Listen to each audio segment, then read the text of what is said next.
Please remain standing for our national anthem in Hawaii Pono'i, which will be performed tonight by the Kahuku High School Choir, Vocal Motion.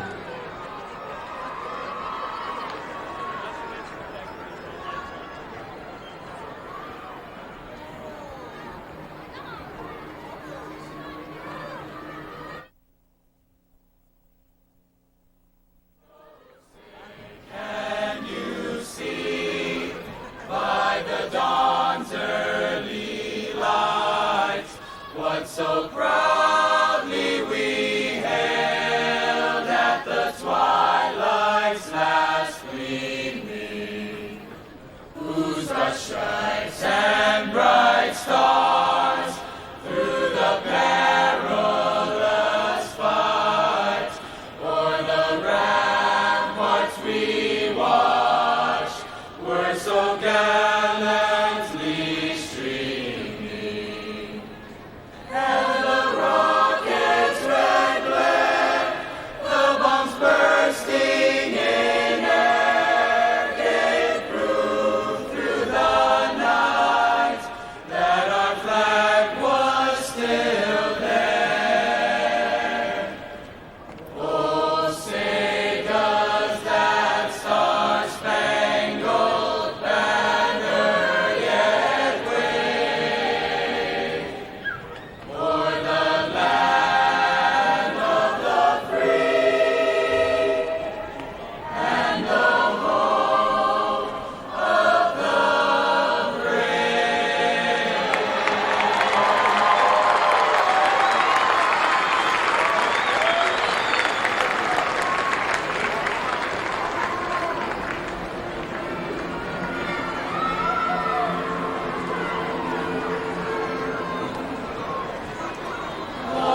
Hawaii Pono'i, Nana'i Komo'i, Kalani Ali'i, Keali'i,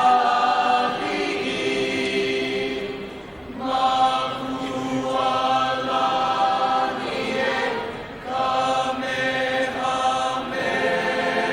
e Nakawa e Pale,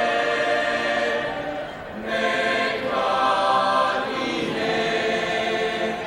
Makualani e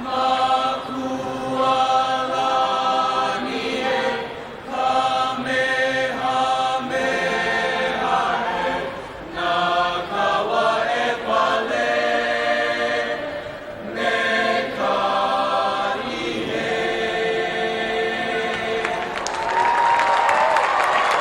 The Kahuku High School Choir, Vocal Motion.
Football fans, at this time we introduce the starting defense for the ILH champion St. Louis Crusaders. At defensive back, number 5, Benjamin Sullivan.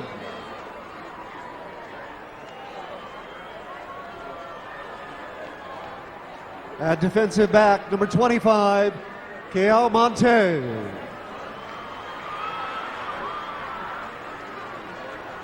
At defensive back, number 46, Nui Pitani Nahalea.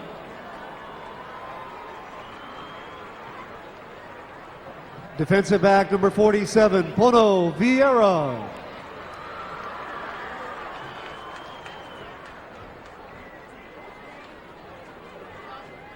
Defensive lineman, number 44, Tyson Alualu.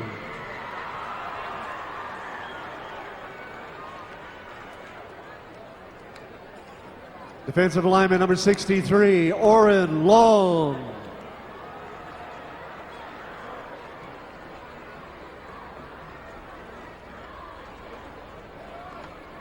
Defensive lineman, number 92, Tavita Thompson.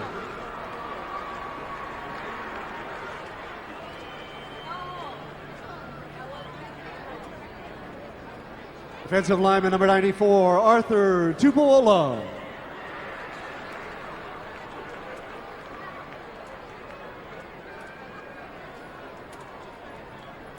Linebacker, number 48, Afa Cobb Adams.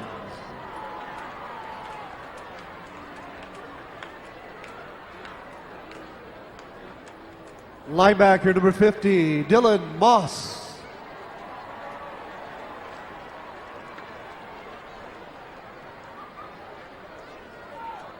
And linebacker, number 56, Chester Wilson.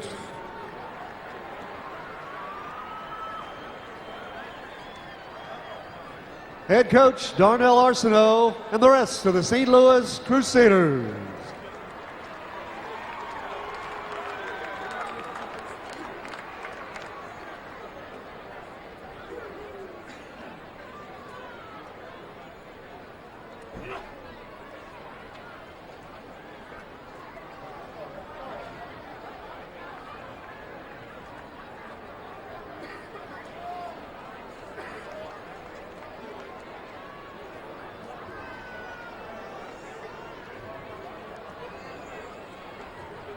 And now the starting offense for the OIA champion, Kahuku Red Raiders. At offensive line, number 63, Sudeo Milo. Offensive lineman, number 69, Quentin Beaver. Offensive lineman, number 71, Maveo Heimuli. Offensive lineman number 79, Ernest Reed. Offensive lineman number 62, Jeremy Perry.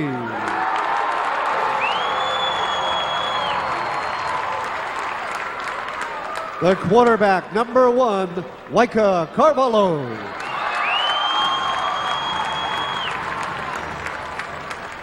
Running back number 28, Sai Naki.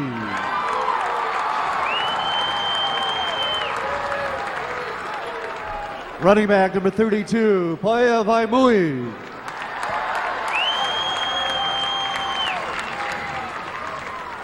Tight end number 86, Tevita Finau.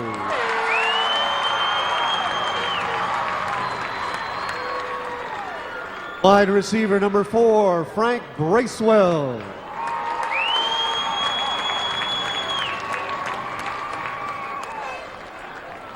Wide receiver number 11, Spencer Hafoka. Head coach Siwaki Levi and the rest of the Kahuku Red Raiders.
How's it, folks? Welcome to the Aloha Stadium as Aloha Stadium Stars Television Sports presents to you the 2003 First Hawaiian Bank HHSAA Football State Championships. How's it, everyone?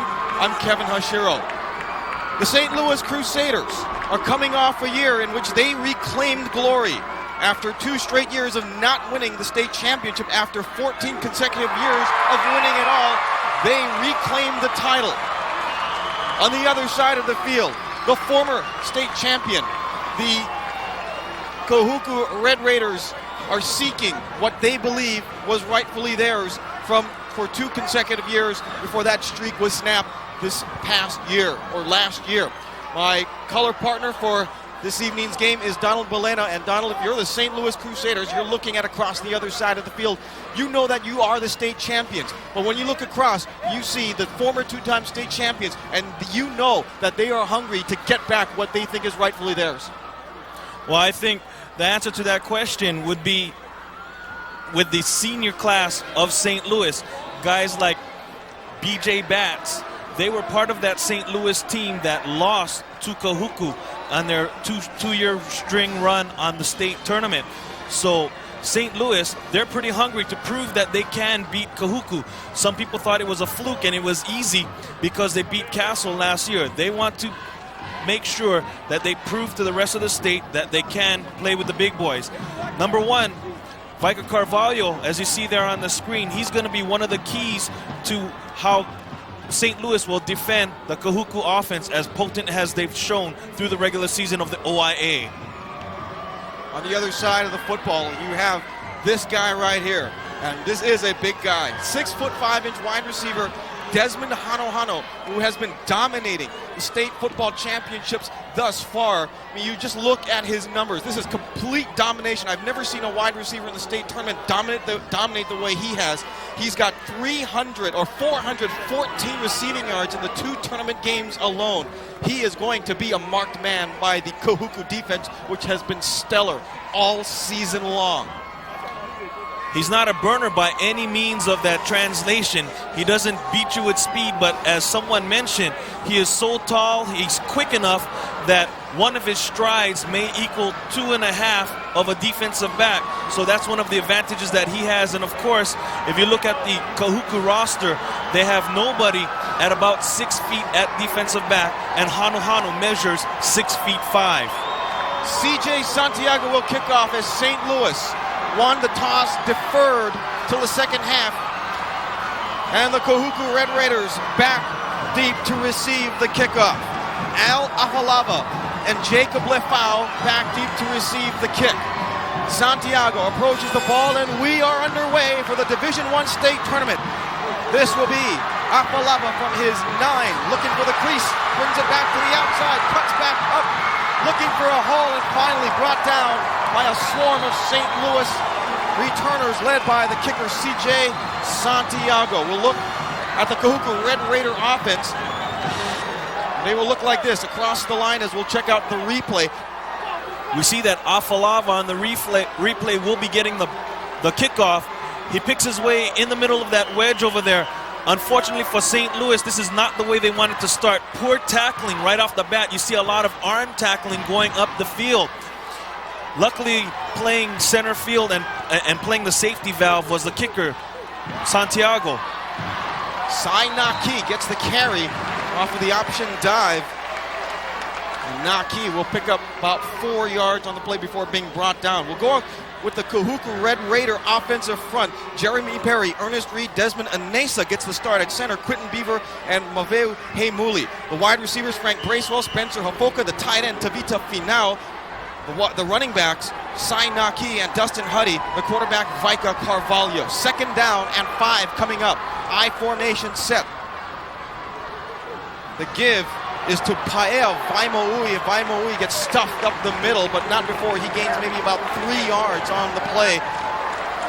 Dylan Moss there to make the initial hit. Defensively for St. Louis, Tyson Alualu, Oren Long, Arthur Tupuola, Tavita Thompson up front. The linebackers, Afakab Adams, Dylan Moss, Chester Wilson. The secondary for St. Louis, Ben Sullivan, Ke'au Monte, Tani Nahalea, and Pono Vieira. You saw head coach for the Red Raiders, Siwaki Levi. 3rd and a yard coming up. The give is to Vaimo'ui up the middle. He'll have the first down, and he'll have a couple of more as he carries the St. Louis pile into Crusader territory to the 47-yard line. So Kahuku taking care of business up front. All they needed was 1 yard, but because of that push of that big offensive line, and that's going to be the key for the Kahuku offense. If we take a look at here on the replay, you'll see that it's going to be nothing fancy. Go back to play here. Carvalho with the option, trying to slip a tackle, but Moss comes there, and the Halea also finishes up. Dylan Moss, one of the stalwarts of the St. Louis defense, and he's the kind of guy who's a ball hawk, is always around the football. Dylan Moss, one of the defensive captains for the St. Louis defense. He's going to be called upon to hawk the ball, as you mentioned, and read some of the options, as Carvalho is a very, very good ball handler. 2nd down and 3 after a gain of 7. Huddy is now the tailback in the formation set. The give right up the middle is Sai Naki. Naki, another Crusader first down.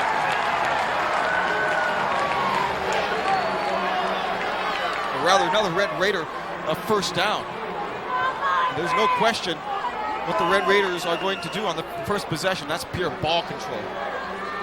Well, they know about St. Louis's quick strike offense, and they want to neutralize that by keeping their offense on the field and keeping St. Louis's defense on the field, and at the same time milk down that clock. Again, I formation tandem. The give will be to Vaimo'ui left side. Vaimo'ui the hole. Hurls over a would-be tackle, and he'll skip forward for a first down at the 20-yard line. Paea Vaimo'ui, a 5'11", 200-pound senior, showing some good athletics and good ability there.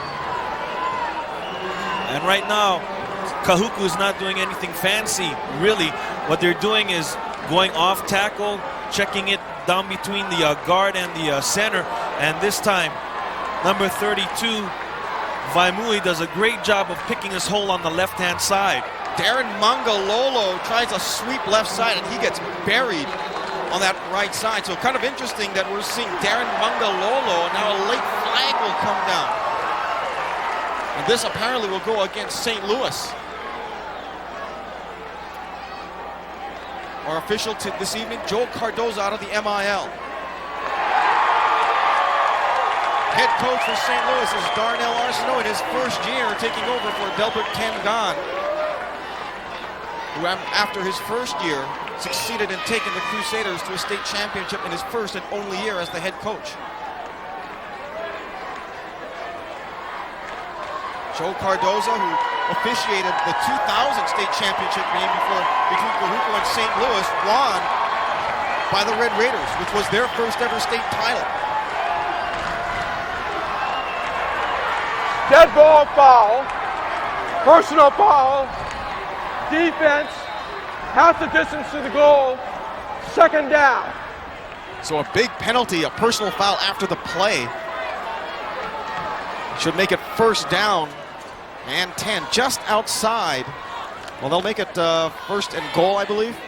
It is 1st and goal. Ball looks like it's spotted. Nope, they're going to reset the chains. Initially, the chain gang had moved the line of scrimmage up to about just outside the 10-yard line. Instead, they say that because it's half the distance to the goal, it'll bring up 2nd down and short. Naki is the fullback. Vaimo'ui is the tailback. The give is to Vaimo'ui up the middle to the 5. Vaimo'ui, touchdown! Kahuku Red Raiders!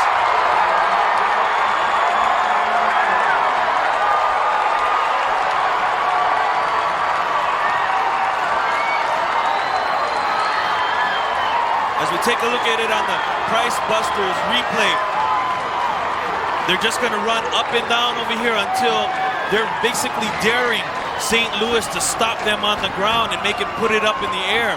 There was no passes on that series over there. They just pounded it down the middle to get their 6 points. The extra point is added by Michael Tuia. It is good. So with 8 minutes, 40 seconds remaining here in the first half, the Kahuku Red Raiders take the opening kickoff and drive it right down the field.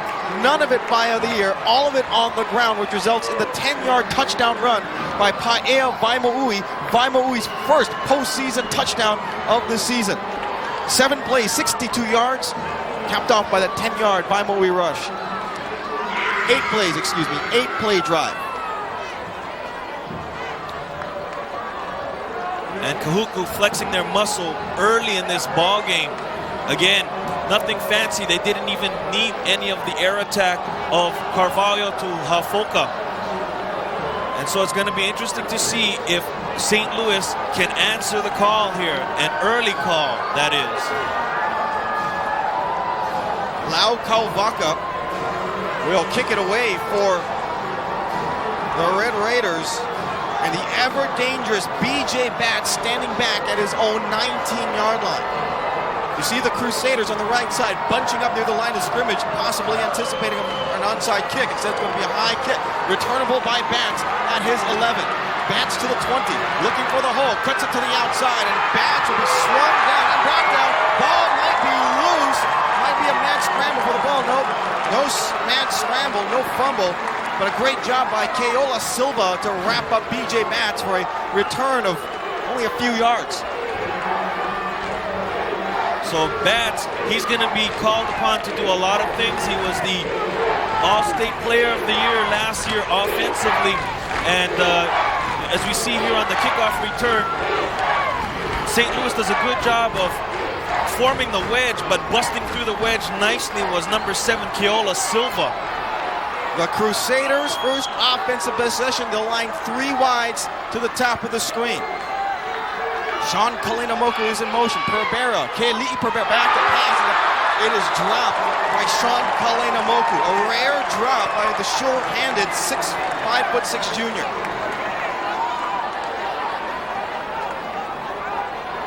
Maybe a slight case of the jitters here on their first possession as he committed one of the sins of a wide receiver as he looked up before he secured the ball. We see that Pereira swings it out to Kalinamoku, and it looks like that Kalinamoku momentarily loses sight of the ball and tries to look upfield to find an opening, but he forgets to secure the ball. Bring up 2nd down and 10. Keali'i Pereira, who alternated at quarterback most of the year with Stanley Nihipali, now the surefire starter. Swing pass out to B.J. Batts, and Batts will be tripped up about 2 yards shy of the first down marker. It'll bring up 3rd down and 2 yards to go. B.J. Batts showing that he is a threat out of the backfield. Not only can he pick his way down the line of scrimmage, but as we can see over here, he picks up this swing pass nicely by Pereira, lays it out where Batts can not only secure the ball, but also has an opportunity to turn it upfield for some extra yardage, and he picked up some nice yards there. So 3rd down and 2 coming up. Again, Pereira drops back in shotgun. Pereira dropping, going downfield, has a receiver. It is incomplete, and making a diving attempt for the Crusaders. We'll take a look at the jersey number. Aaron Bain, the 5'9" senior, with a diving attempt. All for naught to bring up 4th down. And you can see the 2 different styles of the 2 different ball clubs. Kahuku drove it down using the run. St. Louis, in this case, they like to go through the air. Pereira does a good job of putting some air under the ball, but just going a little bit too deep for Bain. So the dangerous C.J. Santiago with a line drive punt heading toward the sideline. It'll go out of bounds as the official continues to mark the spot just outside the 42-yard line. So the Red Raiders will have possession in good field position at the 43-yard line. Is now the official mark of the football. 7-0. The Kahuku Red Raiders leading the defending state champions St. Louis Crusaders. Interesting to see what kind of defensive calls defensive coordinator Eddie Clanesti is going to counteract with the Kahuku running attack.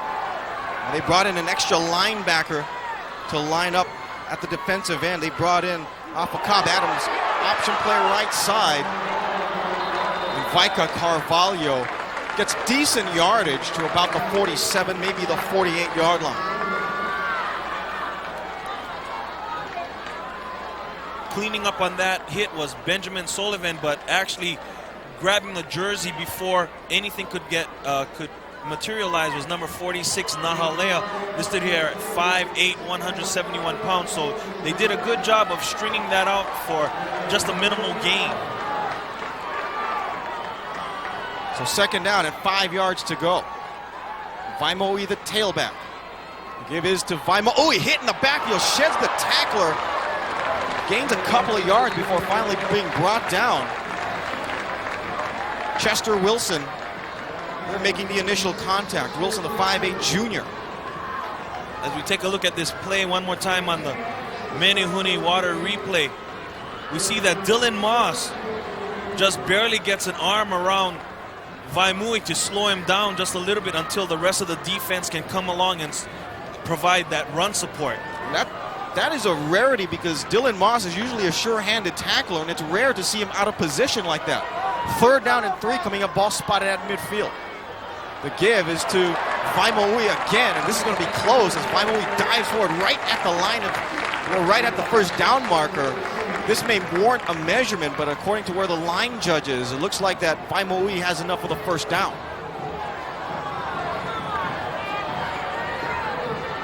Joe Cardoza will take a look, and they're going to, it looks like they're going to indicate short. And so Kahuku again not throwing a pass yet, and we're more than midway past the first quarter. And why do you have to when you're chunking up 5 to 6 yards per carry? So decision time for Shiwaki Levi, as the mark was short of the first down. They're going to bring in another tight end, Tavita Olfa, a 6', 175-pound wide receiver. A fourth down. The give it to Naki. He'll easily pick up the first down. Oren Long was there to bring down Sai Naki, and this ball control offense continues to grind it out. A first down here on fourth down. Tanioka's replay, we're going to see that it's going to be running back by committee, as it's been all season long for Kahuku.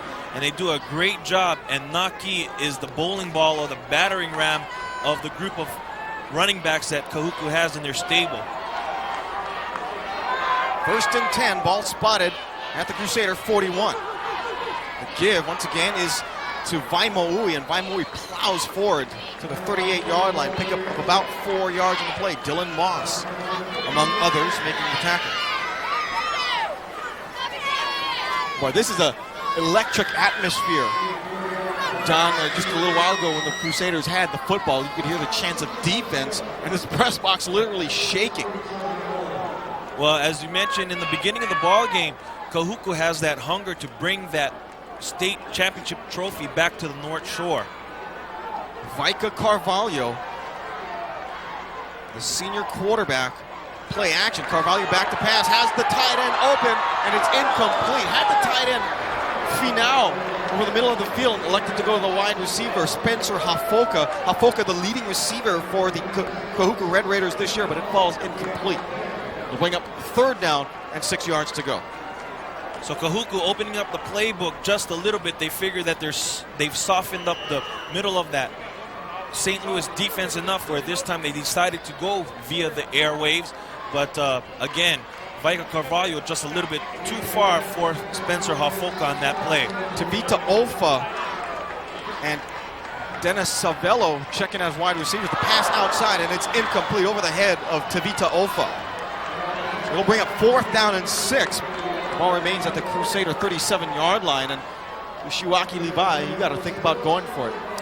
Well, we've seen it all season. We see the field position that they have. It's going to be too close for a punt and too far for a field goal, so they are going to be going for it. I mean, if that's pretty much the play. We see that Carvalho, again, off the mark over there on that pass play. I-formation tandem. Dustin, Malongo checks in. Ball is loose on the handoff. It's going to be academic whether Kahuku recovers or not. It looks like St. Louis has recovered it, but it was fourth down nonetheless, and so now the Crusaders will have the football at their own, probably about the 35-yard line. Botched handoff there between the fullback and Vika Carvalho. take a look at it one more time on the all-sport replay. We say that Carvalho and number 35, that is Simote Vea, they have a little bit of a exchange problem, and like you said, all for naught, it was 4th down. Draw play to Bats. Bats off the right side, gets away from run, trying to maintain his balance before he finally falls forward about the 44-yard line. Good pickup there by B.J. Bats, the slippery one. Bats on the year, 788 rushing yards along with 10 touchdowns. Bats a very, very elusive runner, and he's also deceptively strong. He can go in between the tackles and the guard and what have you. He can go up the middle, but of course, the best way to give him is to have him in space, whether it's with the swing pass or swinging him to the outside on that pitch play. 2nd and a yard. Shotgun formation, and now we'll have movement at the line of scrimmage, and coming across was Joseph Faifili making contact, but we'll see if he was drawn offside first. If I'm not mistaken, I did see an offensive lineman for St. Louis just barely come out of his stance. So they'll probably call it procedure on St. Louis. Here's the call by Joe Cardoza. Prior to the snap, encroachment on the defense, 5 yards, 1st down. Encroachment, so that'll give the Crusaders a 1st down. Take a look at it on the all-sport replay. Well, okay, the offensive lineman did come out of his stance only after that contact was made. Automatic 1st down, so a fresh set of downs for the Crusaders. Perbera under center.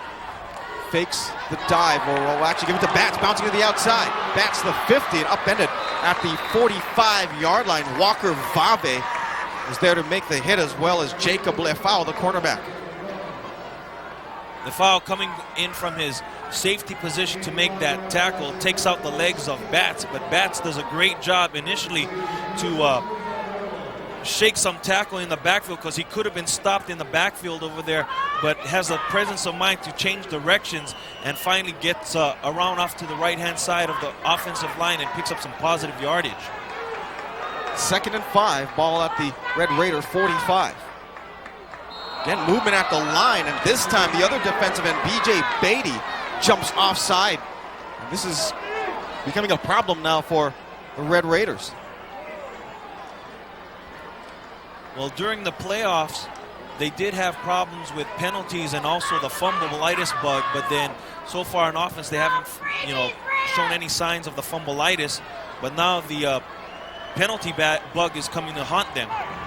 Prior to the snap, encroachment on the defense, 5 yards, it remains 2nd down. It remains 2nd down, but instead of 2nd and just over 5, it'll be 2nd now and very, very short. Crusaders will now come out in a tight formation. They'll bring in a new back. They'll bring in one of the power backs. Looks like Wyatt Williams has checked into the backfield. Give is to Wyatt Williams, dives forward, and he'll pick up the 1st down. Wyatt Williams, 5'8" senior, normally plays in mop-up time. Has 4 carries on 9 yards coming into this game. So it looks like as far as the running play is concerned for St. Louis, they're going to try and cross up the linebackers for Kahuku by putting the slot in motion, giving him the opportunity to maybe get a handoff or maybe go right up the gut like number 32 Williams just did for the 1st down. Williams comes out, Bats checks back into the backfield, and Perbera will drop back in a shotgun. Perbera dropping, here comes the rush, fires, has a receiver, that's Hano at the 10 and brought down at the 5. Another big play by the 6'5" wide receiver Desmond Hano. Hano was wide open. Unfortunately for St. Louis, if Perbera had a little bit more air underneath that ball to just lead Hano just a little bit more instead of having him stop mid-stride, it could have been a touchdown. Good gain nonetheless, though, for the Crusaders, who was looking for a big play. Good job of Hano just getting loose in the defensive backfield there. Only Afa Garrigan prevented Hano from going into the end zone once again. First and goal at the 5. Now the Crusaders will bring in double tight ends in the formation. Kalena Moku on the give. Sweep by Kalena Moku, getting to the outside to the 5. Touchdown, St. Louis.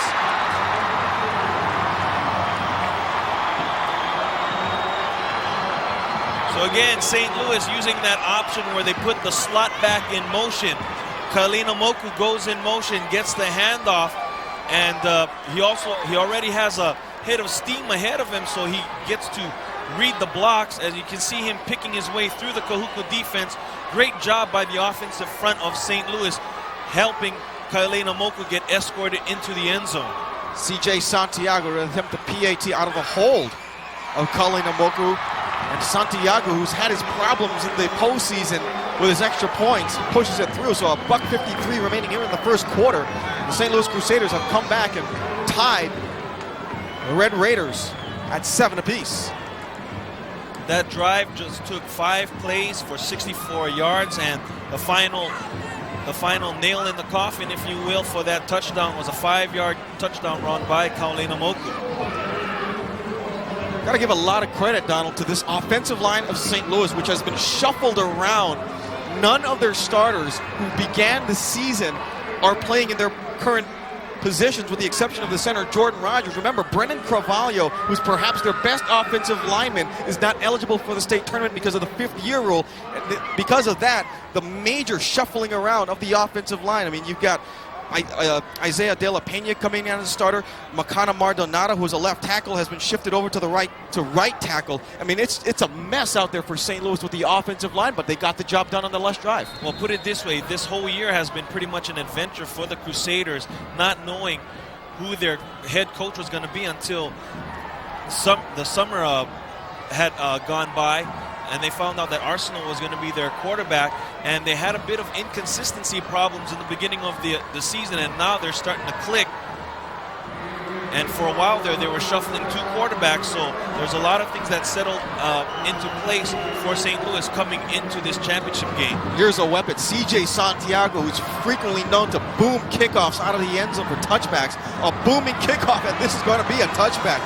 Manu Ngarikawa will field it, but because of the high school federation rule, which dictates as soon as the ball on kickoffs, as soon as it breaks the plane of the goal line, it's an automatic touchback. And what a weapon for St. Louis is CJ Santiago. Exactly. And as you mentioned, he's used to kicking that ball right through the end zone. And as you saw there by that little graphic there, he hit it about 8 yards deep into the end zone.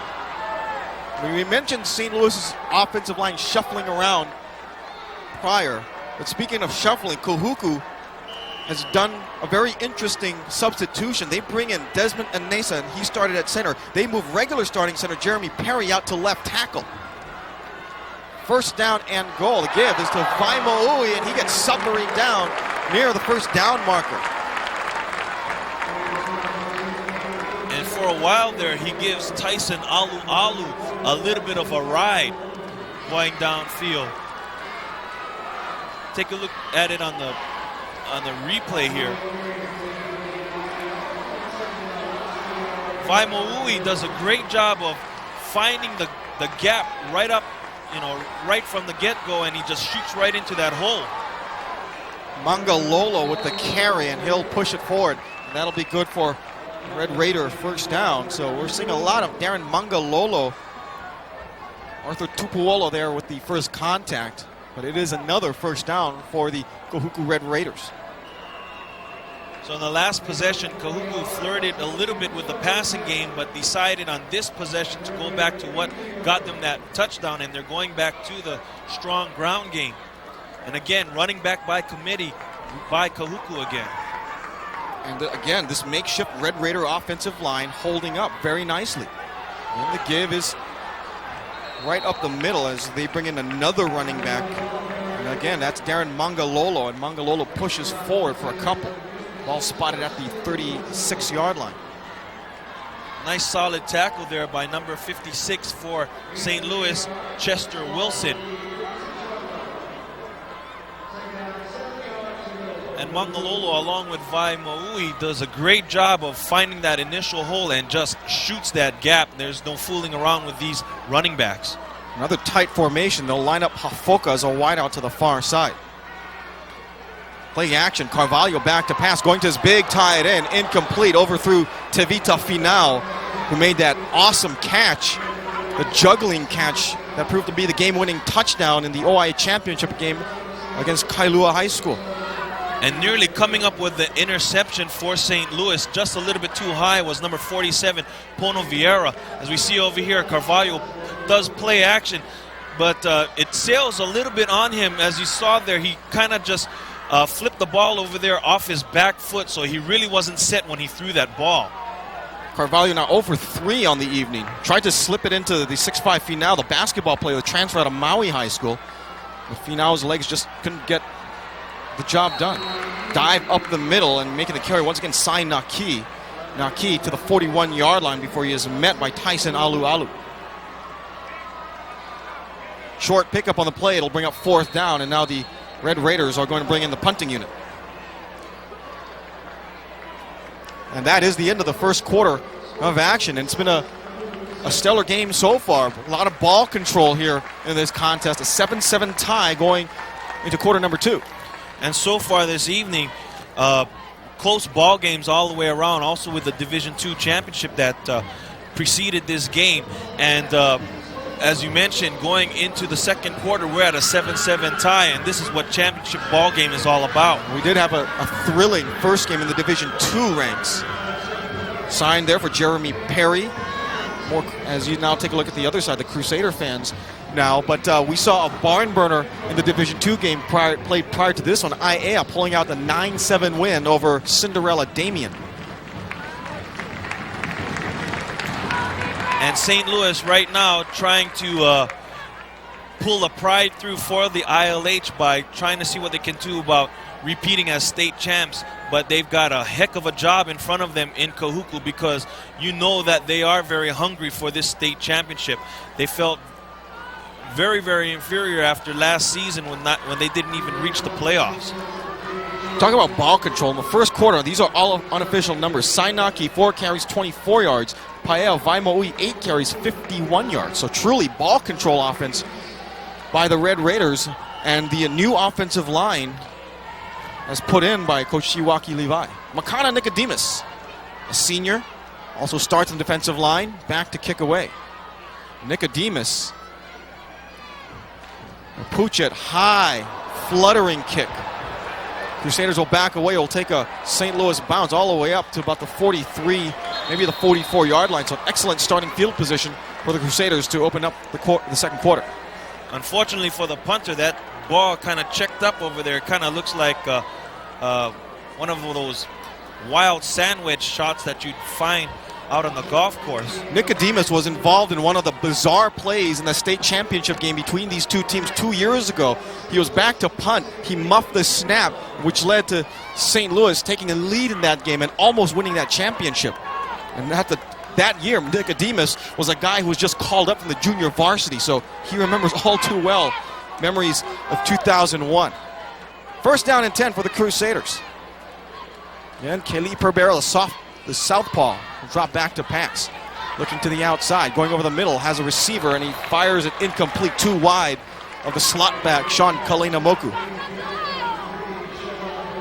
Perbera does a good job of reading the defense. There was that soft area in the Kahuku zone in the backfield. Kalena-Moku was sitting in that soft area, but unfortunately, Perbera threw it just a little bit wide of Kalena-Moku on that play. Incompletion will bring up second down and 10. Crusaders with their normal standard run and shoot formation. Bats in the backfield. Toss sweep to Bats, left side. Bats trying to get to the outside. He will not, and he'll be brought down from behind. Tori Taulogo, the right side cornerback, coming over to make the stop. Also Makana Nicodemus, also there for the Red Raiders. The Kahuku defense does a great job of stringing out this play. And what they do in this case is they also use the sideline as their friend. And at the same time, Toriano Taulogo does a good job of shimmying his block to catch Bats for a loss on that play. Taulogo, who is also paired up with his teammate, Jacob Lefau, who's the other cornerback, and they make a great corner duo for the Red Raiders. 3rd down and 15 after a loss. Here comes Pereira scrambling. Fires, has a receiver. It's caught by Hano on the tip. And Hano finally brought down at the 40-yard line. Is there a wide receiver who is hotter than Desmond Hano in this state tournament? Unbelievable. Unfortunate play there for Kahuku. The ball was actually tipped by a Kahuku defender. We'll take a look at this as Pereira rolls off to his left-hand side. Spots Hano on the left sideline. Ball bounces off number 55, Max Fairclough, and Johnny on the spot is Desmond Hano. Picks up a nice first down for St. Louis. The give is to Kalena Moku. Sweep to the right side. Kalena Moku has blockers. Tries to cut back up and finally ankle tackled by Lefau. A 9-yard, make it that an 8-yard gain on the sweep towards the right side.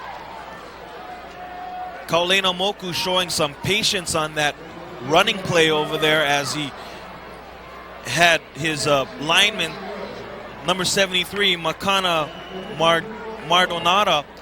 As we take a look at here on the replay, you see that he sets up his blocks nicely. And Lefau does a good job of going around Mardonada to pick up that tackle. 10 minutes left to play here in the first half. We're tied at 7, and the Crusaders are driving. That's Kalena Moku going in motion. Pereira dropping back. Here comes the blitz. The fire out to the outside has Hano. He makes the catch, but drops it. Great hit put in the backfield by Tori Taulogo. Also, Afa Garrigan was there to combine with a big hit on Desmond Hano. Good stick there by Taulogo. As we take a look at it on the Royal Adventure replay, we see that Pereira finds that nice area in the zone. For a moment there, you see Desmond Hano getting the double team, and Taulogo does a good job of jarring the ball loose on that play. So 3rd down coming up, 3rd and 2. Ball remains at the 32, and now Pereira will look at the sideline and he'll call a timeout with 9:47 remaining here in the first half. First charge timeout of the half. Great crowd on hand here to witness our Division I championship here at Aloha Stadium. We'll take this break. We're tied at 7. This is the first Hawaiian Bank State Football Championships here on the Aloha Stadium Stars Television Sports.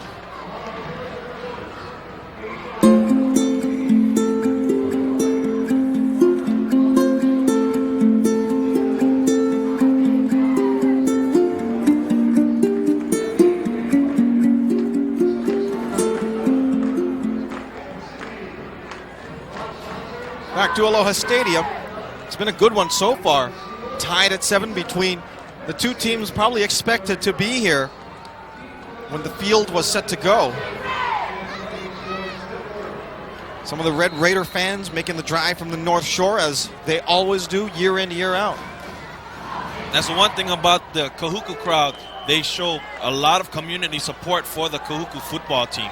And the entire Kahuku sideline is practically red in color. 3rd down and 2. You saw the score on the top right side of your screen. Tied at 7. Bats with the give up the middle. Bats falling forward. He'll have the first down at the 26-yard line. Al Afalava there making the tackle for Kahuku, and now the Crusaders coming out of that timeout going to a no-huddle shotgun attack. So they're doing a little bit of a fast break offense, if you will, and this time what they decide to do is fake the handoff to Kalena Moku, who was going in motion. Pereira going to Hano, incomplete. That's great one-on-one coverage there on Hano by the safety, Al Afalava, but credit Kahuku with putting a huge rush on the quarterback, Hili Pereira. Pereira rushed that pass just a little bit. Disregard the flag. There is no penalty. So they'll pick up the penalty marker. So it will remain 2nd down and 10. And again, we'll take a look at it on the Verizon replay. Didn't get to see it, but then I believe that Pereira released the ball a little bit sooner than he wanted to. Still yet, it just got off the fingertips of Hano Hano, but at the same time, good coverage there by Afalava for the Red Raiders. Pereira not only 3 of 8 for 62 yards. Second down and 10. Standard run and shoot formation. Bats in the backfield.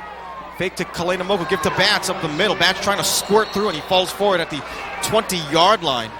Looked like might have been Shosei Yamauchi who reached out with his paw to trip up B.J. Bats. Also Walker Vave there involved on the play.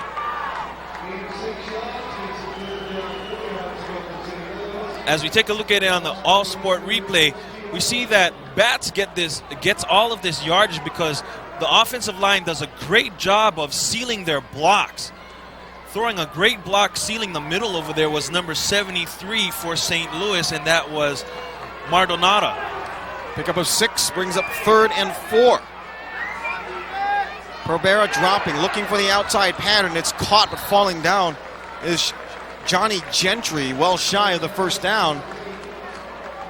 So it'll be 4th down and about 4 yards. No gain on the last play, and now we'll see the strong leg of C.J. Santiago to attempt a long field goal. We see that Pereira on the replay over here swings it out to Gentry, but unfortunately it was a little bit low. Gentry goes to the ground, and of course in high school and college, once your knees touch the ground, irregardless of being touched, you are down. 38-yard field goal attempt by Santiago. Kick it's on its way, and it's good. 38-yard field goal by C.J. Santiago splits the uprights. And so with 8:03 remaining here in the first half, the Crusaders lead for the first time at 10-7. That is one of the advantages that St. Louis has this season.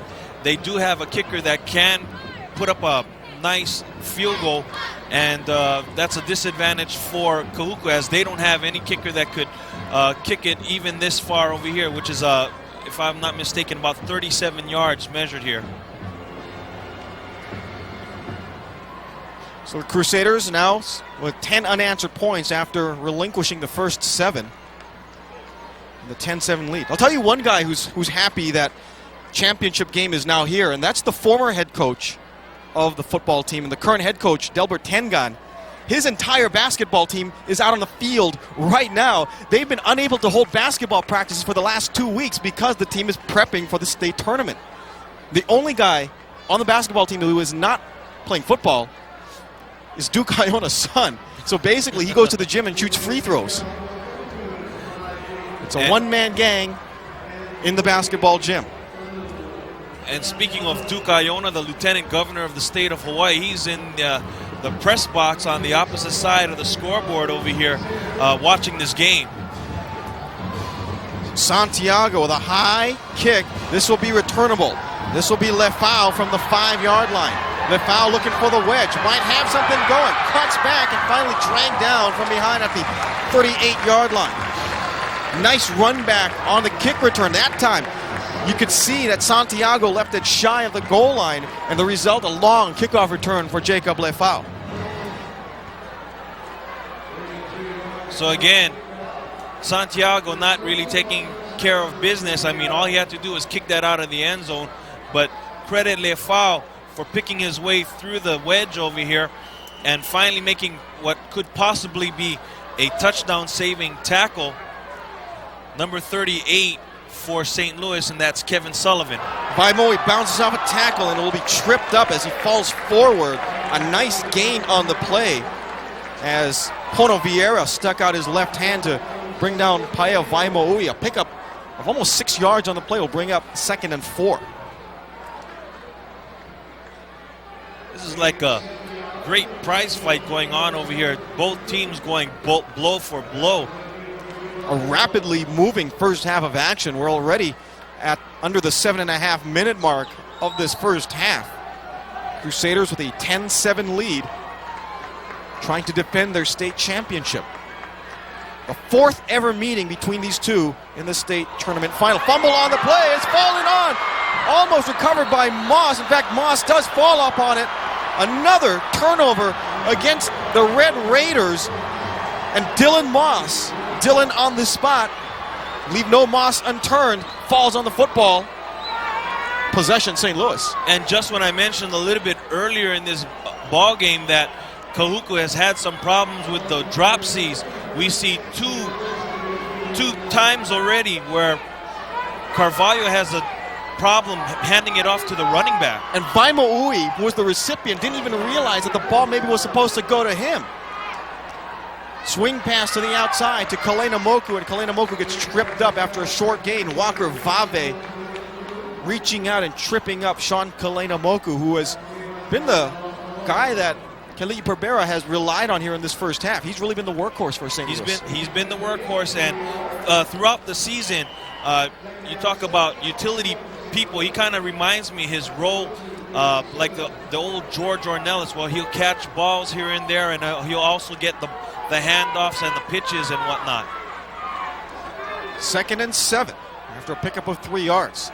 And that's Kalena Moku in motion. Kalena Moku will now, again, on the sweep to the right side. Kalena Moku forced out of bounds after a gain of maybe 5 yards on the play. He'll be shy of the first down marker by a couple of yards. A left foul forcing Kalena Moku out of bounds. So Kalena Moku making an impact on this ball game.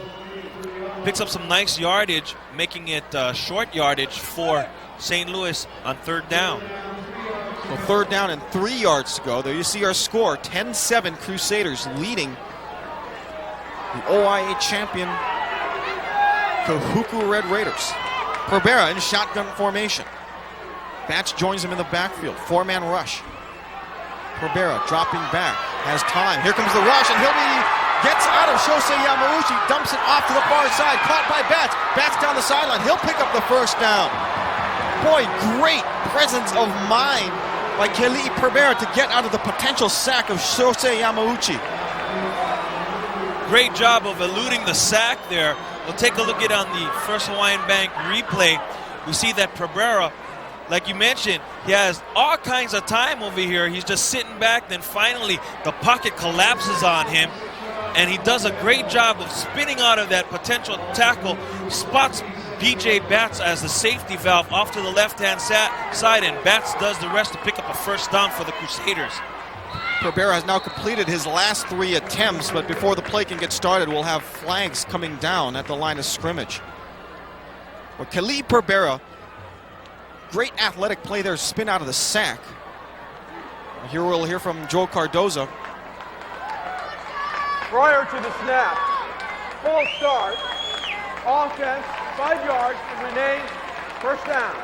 And somewhere you see Darnell Arsenault, who can't believe the penalty, but in the back of his mind, he's a little smile maybe on one side of his face, considering that Kali'i Perbera and Arsenault both shared the number 14 in their high school careers. And Darnell Arsenault was as slippery a quarterback as Perbera showed on that previous play. That was one of the deals with Darnell Arsenault. He was quite an elusive runner himself during his playing days at St. Louis. 1st and 15 after the flag. Perbera, double fake. Dropping back, looking for Hano. Instead, he'll find a wide open receiver.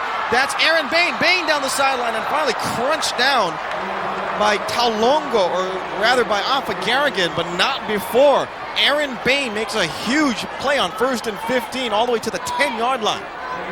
And that time, St. Louis does a great job of stretching out the defense. You had 2 defensive backs follow Hano going towards the end zone, and slipping underneath all of that mess was number 80 Bain, who has a whole bunch of real estate in front of him after he receives that ball. Now we'll have a timeout called. Timeout called by the Kahuku Red Raiders. Timeout. Kahuku. First charge timeout of the half. For Kali'i Perbera, after a somewhat slow start, completing only 3 of his first 8 attempts, now it looks like he's starting to get on a roll a little bit. He's completed his last 4 passes, 7 now of 12, 94 yards. Interesting note, in this first half so far, the go-to guy, and we mentioned it, the workhorse has been Kali'i Perbera. He's been in on 4 plays and has accounted for 20 yards in the first half. I mean, he's not making standout plays like Hano is. I'm not making huge plays, but he's really been the workhorse, the stallion in this first half. 10-7 is our score.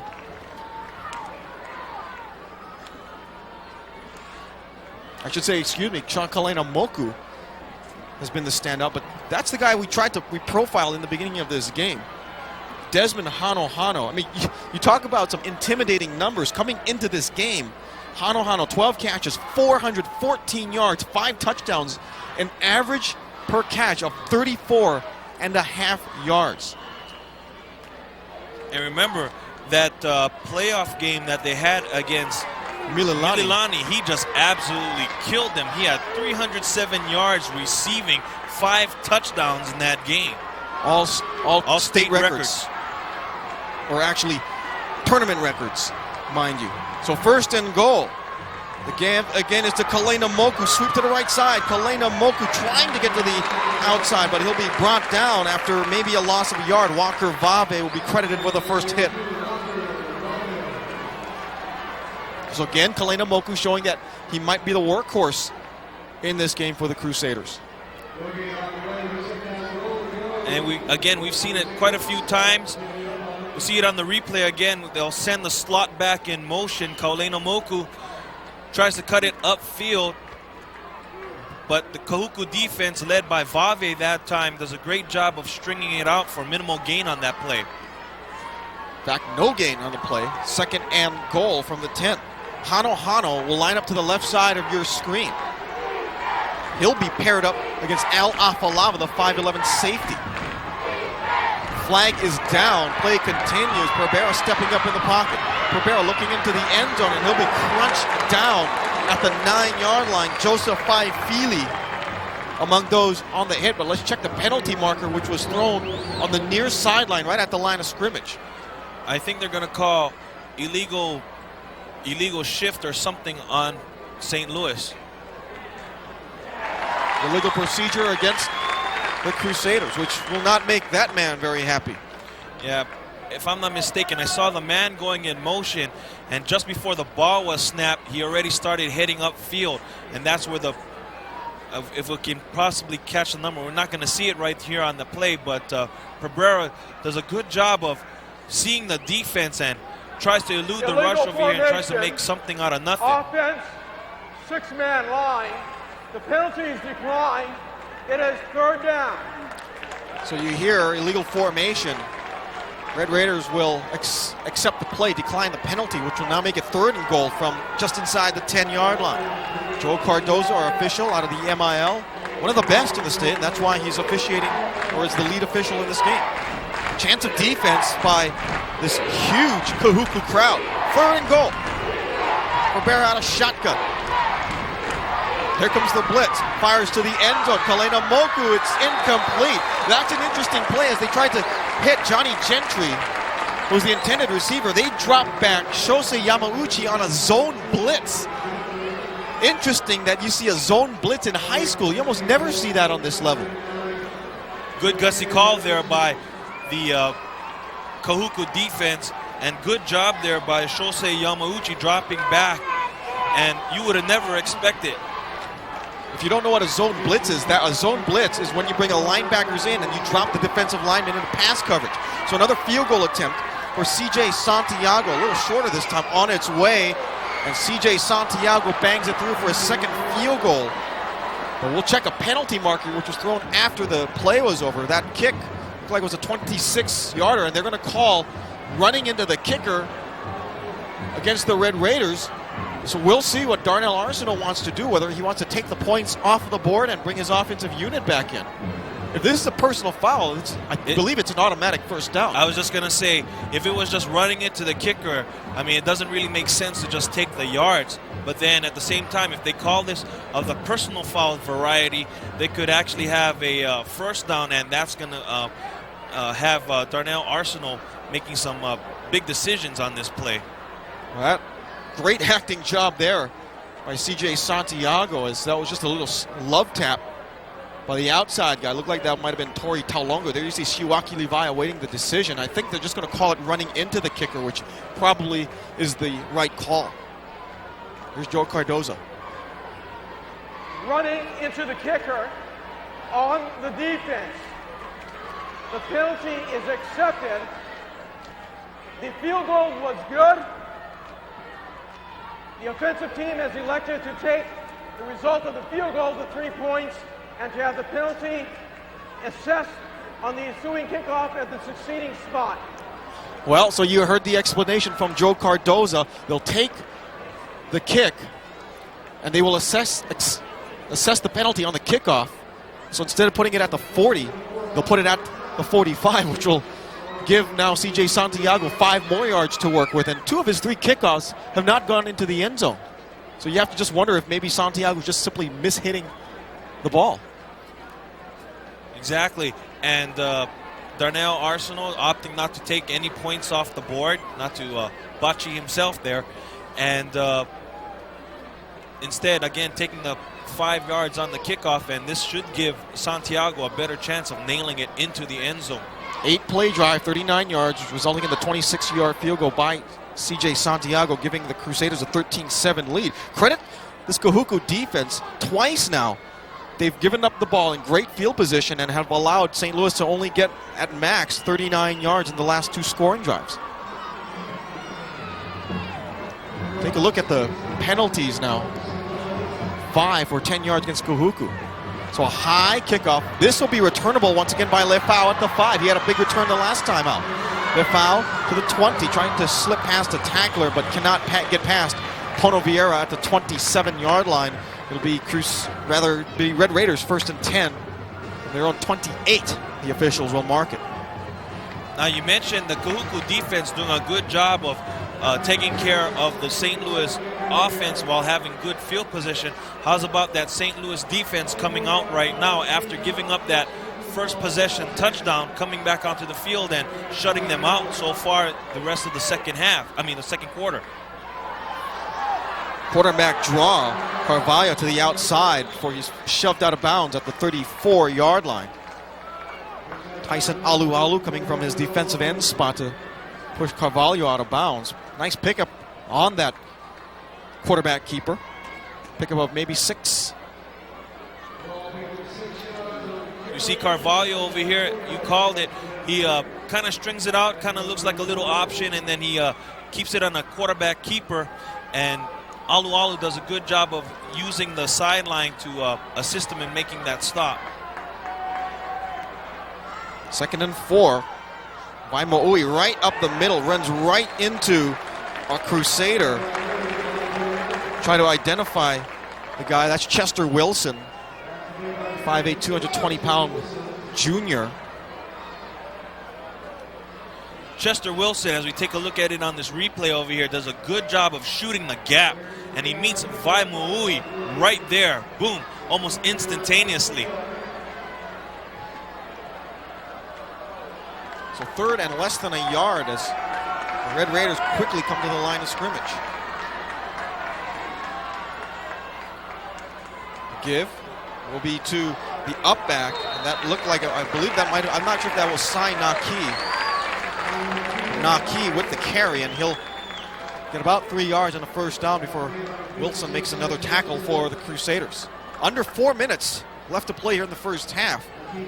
Crusaders leading 13-7. The Red Raiders hoping to get a tying score here on this drive before the half ends. There you see our score. It's been a good one so far. It's been a great ball game.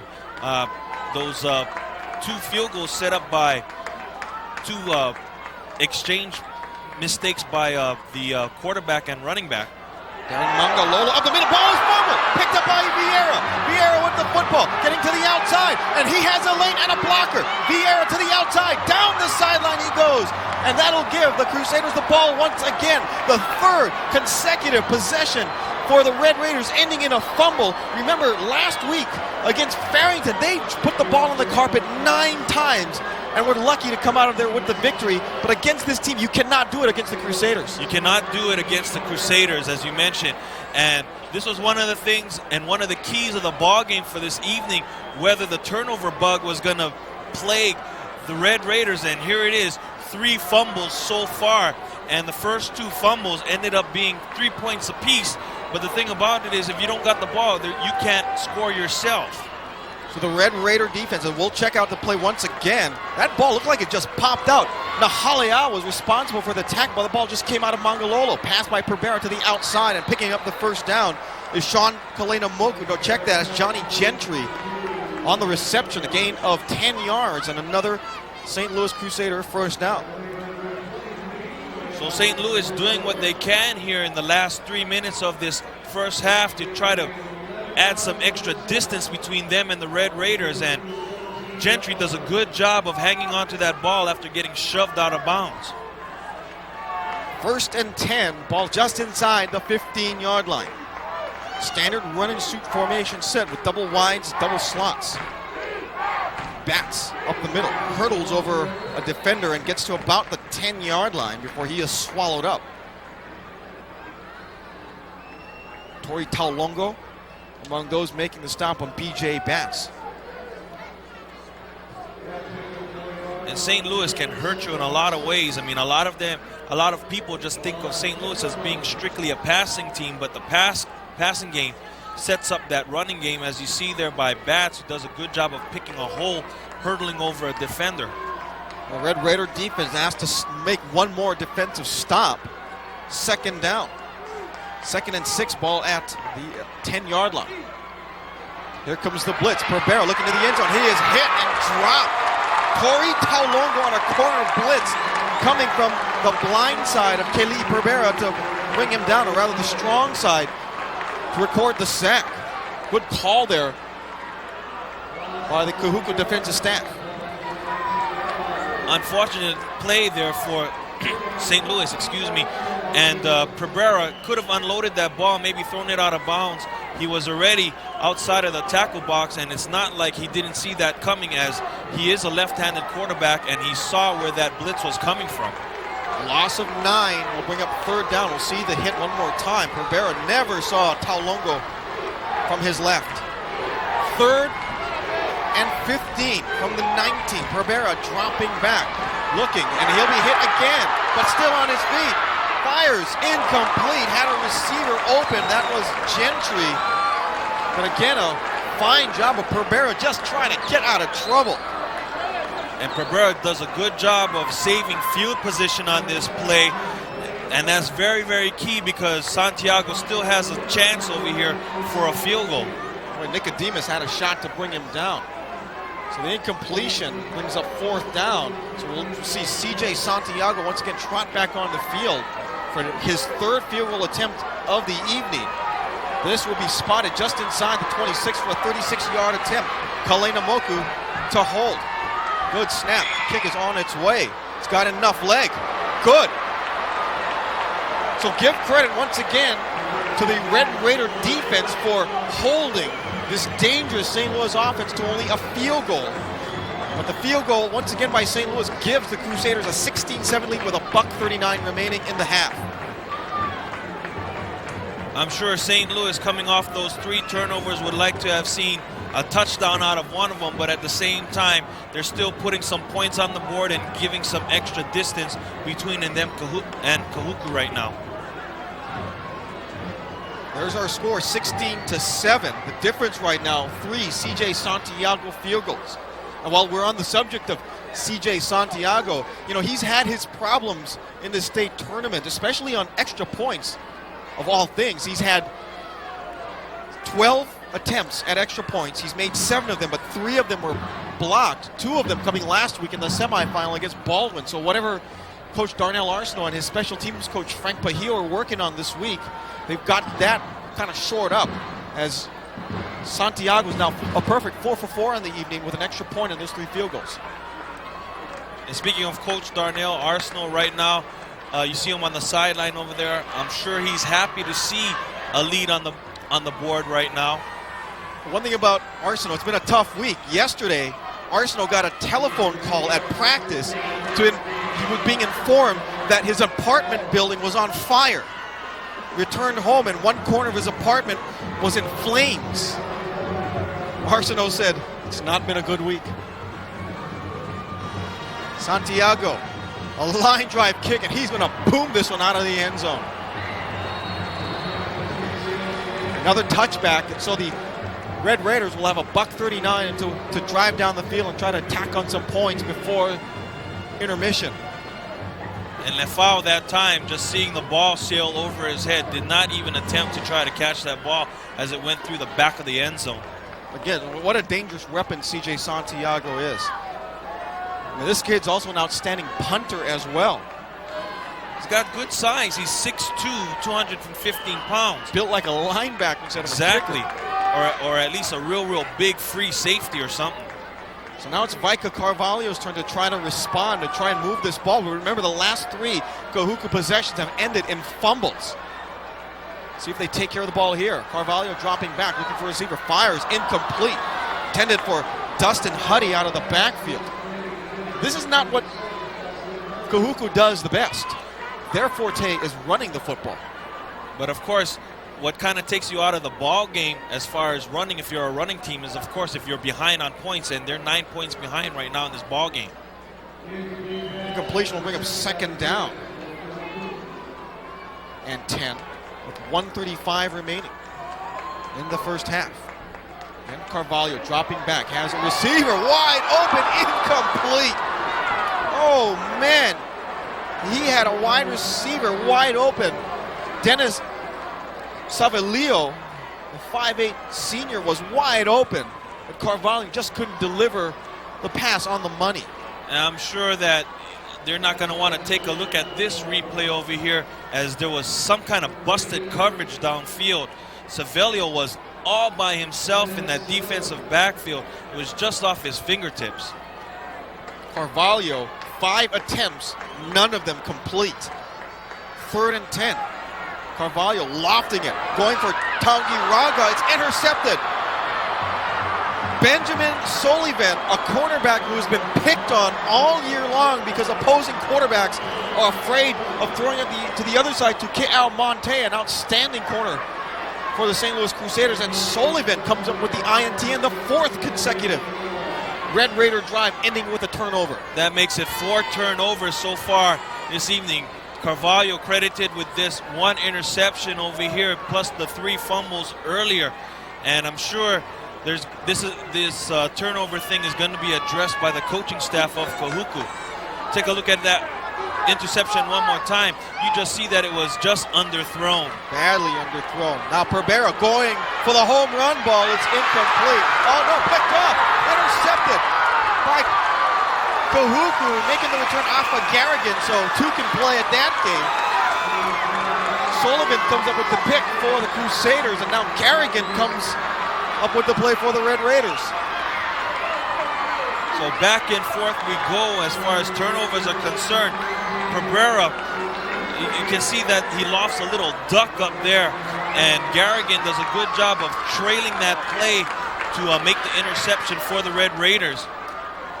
So Garrigan returns at 18 yards. Now with 1:14 remaining here in the half, Kahuku trying to get something going now with the ball at their own 34. And Carvalho back, looking for the middle screen. Has Spencer Hafoka, and blockers out in front. Hafoka cutting back to the middle. Hafoka finally will be brought down at the 30-yard line by Benjamin Sullivan. What a great call, calling for the middle screen, and the Crusaders were not ready for that play. For a while there, I was kind of wondering what was happening with Spencer Hafoka. They were throwing to all kind of different receivers as far as safety valve routes and whatnot. And this is the first time that Hafoka, I believe, had the opportunity to touch the ball this evening. And you can see what kind of electrifying runner he can be after the catch. Carvalho's first completion goes for 37 yards. Carvalho again, back to pass. Going for the home run ball. It is up in the air and knocked away. Intended for Frank Bracewell, but again, Ben Sullivan comes up with a play for the Crusaders.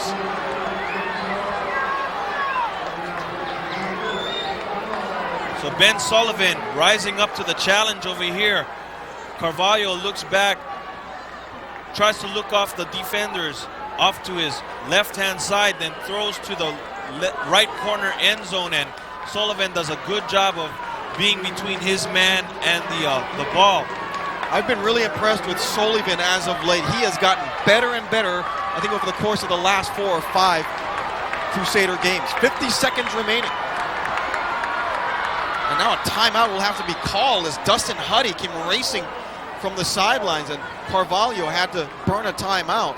And on top of that, the play clock only read 3 seconds, so they got pretty close to getting a delay of game on that play. So 50 seconds remaining. St. Louis leading 16-7, but the Kahuku Red Raiders are driving.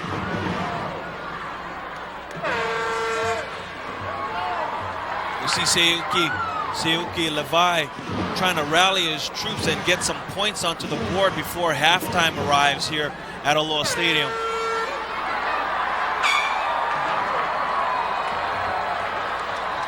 Boy, it's a great crowd. You take a look at our ground level view of the crowd. That's the St. Louis sideline. This is a great crowd that has come out here to watch high school football. 2 games, a 2-for-1 deal.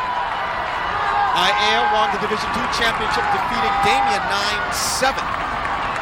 So on 2nd and 10, Carvalho going deep, has a receiver. That's a football. Caught, first down.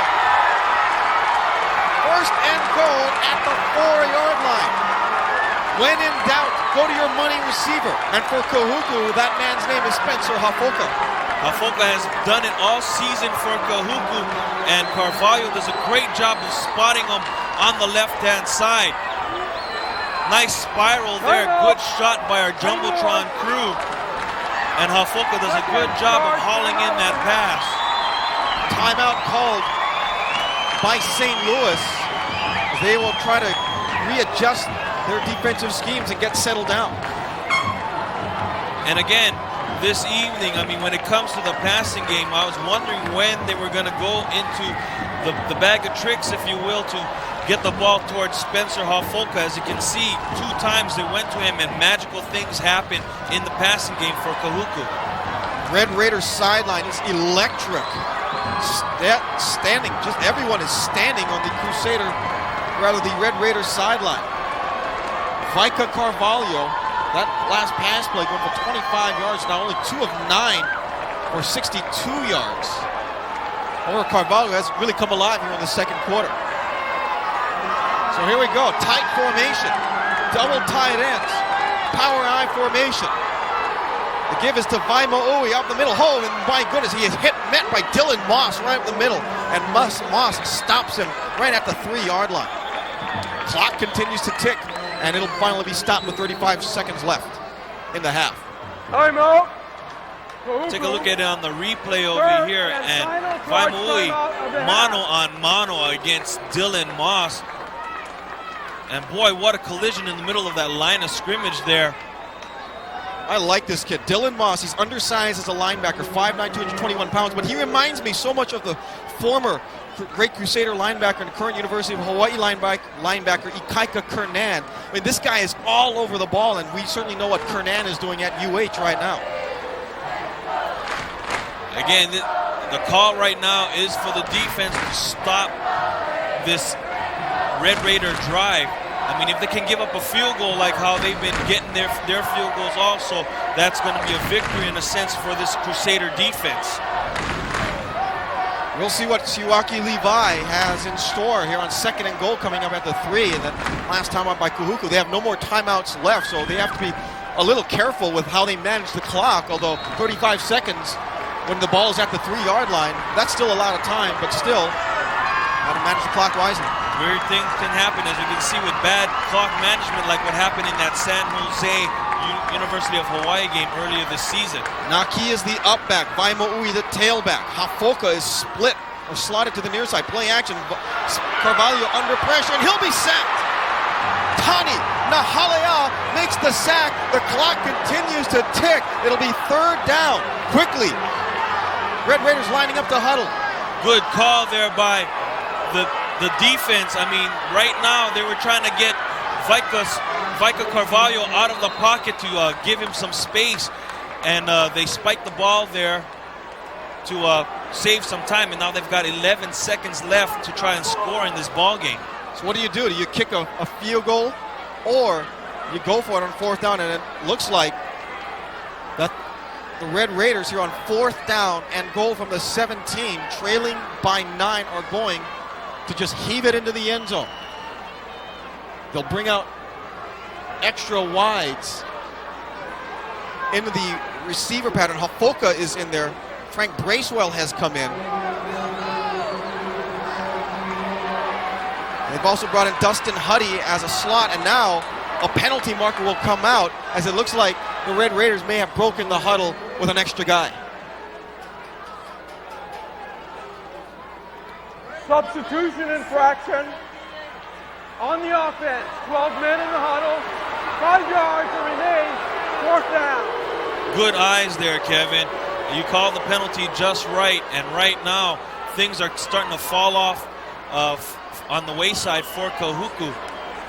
And it's going to be a crying shame after having that great field position if they go into the half not scoring any points. That's the 5th penalty against St. Louis, or rather for Kahuku, for 30 yards. Red Raiders now only 1 out of 2 in 4th down conversions. Carvalho back to pass, got to put it into the end zone. He will. He'll fire. Has a receiver, incomplete. Had Frank Bracewell, but Carvalho threw it behind Bracewell, incomplete, and the Crusader defense holds. And again, that's one of the advantages that St. Louis so far has. I believe Kahuku. I don't know if this is a big gamble, but I'd like to also believe it's because they don't have a kicker that's consistent enough to bang that field goal for them. Would have been a long field goal, probably about 39 yards. And again, we've chronicled this year in, year out. So we'll watch the replay again as the pass, the wobbling duck thrown behind Frank Bracewell. But the inability, as we'll go to live action as Perbera will take the knee, but Kahuku has never had consistent place kicking except for that 1 year. But they think they have that kicker in Michael Tuia. But right now, kicking has made the difference in this game, on the scoreboard at least, as 3 C.J. Santiago field goals gives St. Louis a 9-point lead going into the half at 16-7. So the great crowd being treated to a really good Division I matchup between the 2 best teams in the state in the Division I ranks. And that's how it should be right now. I mean, both teams, Kahuku ranked number 1 in the state, and number 2 in the state there going into the locker room is St. Louis. You see the score over there taking that lead into the locker room, 16-7. A well-played first half. We're going to say so long here in the first half of action. For Donald Belena, I'm Kevin Hashiro. Special thanks to Robert Rabidou for floor directing. Jim Oshiro and Al Morikami will take you home in the concluding second half. Again, our halftime score, it's St. Louis 16, Kahuku 7. You're watching the first Hawaiian Bank State Football Championships on the Aloha Stadium Stars Television Sports.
Ladies and gentlemen, please direct your attention to midfield.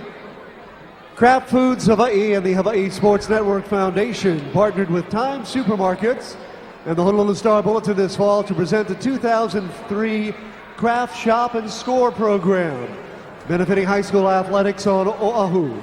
Now in its 3rd year, the program provides a way for parents, students, alumni, and other members of the community to accumulate points for the participating high school of their choice by shopping for craft products at Time Supermarkets on Oahu.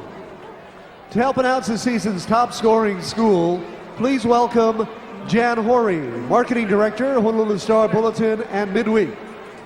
Derek Branch, Promotions Manager, Hawaii Sports Network Foundation. Ed Vargas, Director of Purchasing, Time Supermarkets. Sweetie Pacaro of KSSK, Gerald Shintaku, Business Manager, Kraft Foods in Hawaii. About 40 schools participated to receive a share of a $50,000 credit to buy Adams, Adidas, and Wilson Sporting Good uniforms and equipment based on their number of points. It was a close game, but one school came out on top with more than $8,000 worth of points. The top scorer in this year's Kraft Shop and Score program is Castle High School. Representing the school tonight is Castle's athletic director, Richard Haru. In addition to receiving their new sports equipment, Castle High School will also be entrusted with the Kraft Shop and Score Perpetual Trophy for 1 year. Their school name has been engraved on the trophy for posterity.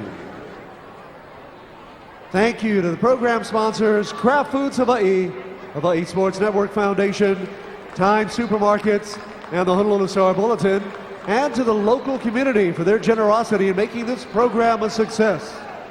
And congratulations to Castle High School and its community for having such great school spirit.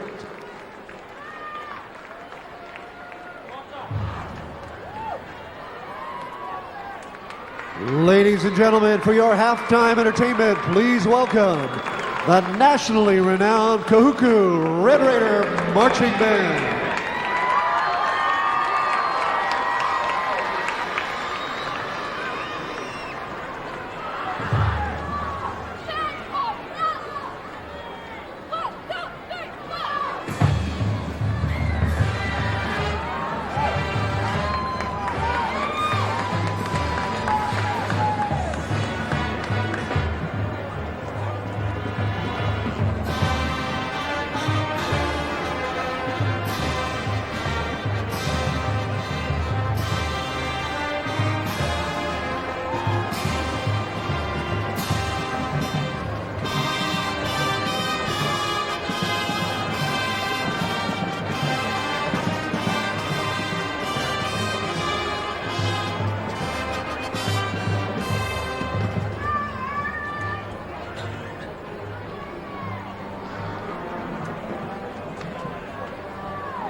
Back for half number 2 of the 2003 Hawaii High School Athletic Association State Football Championships. St. Louis, the Crusaders leading the Red Raiders 16-7. Jim Oshiro, Al Morikami now joining you. And Al, Kahuku with 3 turnovers in the first half, hurt somewhat by that. And I say somewhat because St. Louis managed to get just a couple of field goals out of that. It could have been much, much worse. Yes, it could.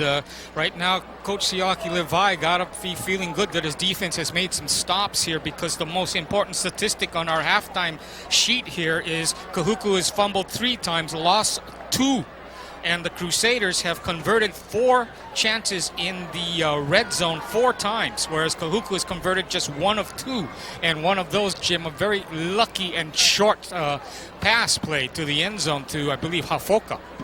And St. Louis, of course, dodging a bullet just before the end of the first half. Kahuku driving all the way down to the Crusader 3-yard line, but St. Louis's defense stiffened up and held Kahuku from scoring. Recapping the scoring, by the way, in the first half, Kahuku scored first. A 10-yard touchdown run by Paea Vaimui gave the Red Raiders a 7-0 lead. But St. Louis, they came right back. A 5-yard touchdown run by Sean Kalena Moku coming around from his receiver position, and St. Louis tied it up at 7. Then in the second quarter, 3 field goals by CJ Santiago accounted for all the scoring. There you see the first one, a 37-yard field goal by Santiago. He then tacked on a 26-yard field goal, and then he finished up with a 36-yard field goal. And that's where we stand as we begin the second half, 16-7, Crusaders on top. Yep, Jim, as you look down the statistics, realistically, everything pretty much even, especially the time of possession. St. Louis, actually, believe it or not, 12 minutes, 7 seconds compared to Kahuku, 11 minutes, 53 seconds. Part of that, of course, due to the fumbles that Kahuku had. Again, 3 of them, 2 for losses. Of course, there was the interception, 1 each by Carvalho and Perbera. But that kind of tends to even everything out and zeroes everything out. The big thing is the simple fact that Kahuku has those 3 fumbles and lost 2 compared to absolutely nada, 0 for Crusaders as far as fumbling the ball is concerned. BJ Batts having his usual good game. We saw a good look at CJ Santiago on the sidelines. Of course, Santiago has had his troubles this year during field goals, and especially during the extra point attempts, but Santiago right on tonight. St. Louis now set to receive BJ Batts, standing back at his own 13.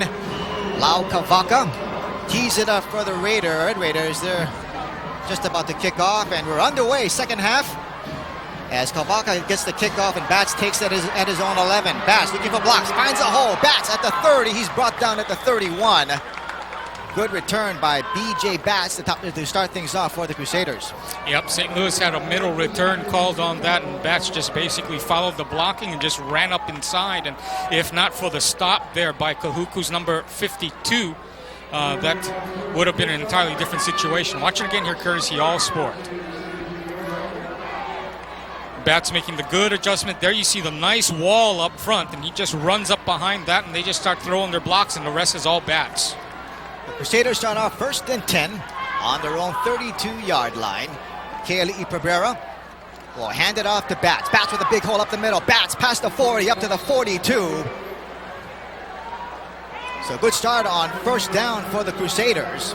Yep, making a stop on the play. Max Fairclough, and I should mention previously that was Lau Kavaka, by the way, who made the stop on the special teams play. But anyway, let's take another look at it again, courtesy of Aloha Show You. One good thing about good running backs, Jim, is that as the game goes along, everything starts to get a little looser. They start seeing things better, and oh boy. BJ Batts, the Offensive Player of the Year last year. Crusaders get the first down, 1st and 10 now on their own 43. We have movement at the line as penalty flags are thrown. Yeah, drawn off that time for Kahuku is Joseph Faifili, 6'1", 160-pound sophomore.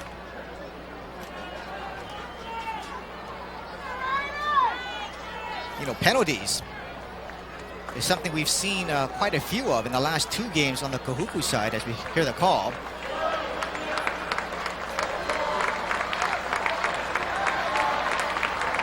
First down. Joseph Cardoza with the call there. Yeah, speaking of penalties, officially Kahuku tagged 4 times for 20 yards, while St. Louis only twice for 15 in the first half. I bring up the situation because it is a cause for concern. Kahuku, for the most part this year, has been a pretty well-disciplined team as far as penalties are concerned. 1st and 15 now for St. Louis at their own 37. Cabrera with a quick pass to Desmond Hano. It's complete. Hano will step out of bounds at the 41. Desmond Hano with 2 catches in the first half for 54 yards. Watch it again. Courtesy Price Busters. Nothing fancy about this. The Crusaders have established Kalena Moku and Gentry and the rest of them out there, and Cueva and company. And you see right there his foot stepping out of bounds for a short gain. But they basically established the other receivers, and now it looks like they're going to start coming over to Hano. Hano, the 6'5" senior wide receiver. Gain of 4, 2nd and 11. Ball on the 41. And the handoff is to Batts. Batts gets a slight hole, and he'll get about a yard or so. The most important thing about Batts is that he's there and he's always a threat on the running attack, but he can also slide out. As there you see Kahuku's Shosei Yamauchi, a 6'2", 225-pound senior defensive lineman, to make the stop. But with the presence of Batts all the time, you have to constantly be concerned where he is. Not only when he runs, but he also has good soft hands, can catch the ball, and can run with it, of course, as we know, after the catch. Kahuku, of course, their defensive line known for a very tough line, allowing very little yardage as far as rushing is concerned. 3rd and 10 now. Cabrera from the shotgun will pass downfield and is complete to Desmond Hano. Hano wasn't even expecting that pass. He turned around and there it was. Yeah, but that's just the way you like to draw it up coaching-wise. Watch it again, courtesy Dietrich Insurance. Well, we thought we were going to see it. Oh, there we go. But good job, too, by Williams and company hanging in there. And Hano, just with that quick peek back, saw it, grabbed it. Nice soft hands, good catch. 6'5" senior wide receiver, and a pretty good power forward, too, Ikaika Hano. What an impressive player is Desmond Hano. So St. Louis moves the chains. 1st and 10 on the Kahuku 44-yard line. As Kalena Moku goes in motion, Batts gets the handoff, though, and he'll be stopped at about the line of scrimmage. Yeah, Kahuku not fooled that time, as staying home on the play for the Red Raiders was Saul Kini and company. Lineman 5'10", 220 junior. Watch it, courtesy First Hawaiian Bank. They try to do some confusion in the backfield, and a good block there, but you can see the Red Raider linebackers and company just not fooled, won't have any part of it. Everybody playing their assignment out there. Just to give you an idea of how tough Kahuku is on the rush. On the average this year, they allowed just 47 yards in rushing. Gain of 1, 2nd and 9. Cabrera will pass on 2nd down, throws downfield, and it's incomplete, just overthrown to Makaala Cueva, the senior receiver. Yeah, you wouldn't blame Cueva on that because the free safety was floating over, and even if he had made that catch, he would have been rocked on at the end of the play. Watch it again here, courtesy Jiffy Lube. This may have been what threw off that pass play. Cabrera fires it up. It's a nice pass here, maybe a tad overthrown, but there's the free safety floating on top, and you got to wonder if you Cueva, you seeing that, and maybe that takes your eye off the ball just long enough, and you're not able to get out there, and stretch yourself long enough to make the grab. Cabrera, for the most part during this tournament, has been on target. 3rd and 9. Cabrera will pass once again, fires it complete at the 30-yard line to Cueva again. That will be enough for a St. Louis first down. Oh, I like that catch. The way he turned, Garrigan, of course, covering on the play for the Kahuku Red Raiders, but the way he cut back, this is the way you draw it up. Watch it again, courtesy Pepsi, the joy of cola. Cabrera looking. And right there, you don't see it, but what Cueva did on that was he drove Garrigan back, then hooked back, and then fought back to the ball to make the catch. Makaala Cueva. First down for the Crusaders on the Kahuku 29. Cabrera will hand off to Batts. Batts with a big hole. Batts dancing now. Batts at the 15. Batts at the 10. Batts all the way up now to the 3-yard line. Alafalava making the tackle on that one, saving the touchdown. Bats almost virtually running out of gas as he got inside the 5, but you can see the danger that this young man represents with his speed and quickness out there. That was not only a first-team ILH last year, but also second-team as well. That's the senior running back. What a run. And excellent blocking as well. So the ball is at the 2-yard line, and St. Louis calls a timeout. They want to talk things over. You know, on that previous play, what it was, Jim, was Kahuku was really trying to come in on that pass. And one of the things when you charge a little too hard and you commit a little too quickly to the pass, what can happen is you can get caught up inside, and then you open things up for a speed back like bats that just kind of cut through your linebackers and into your secondary. And once he gets into that secondary, look out.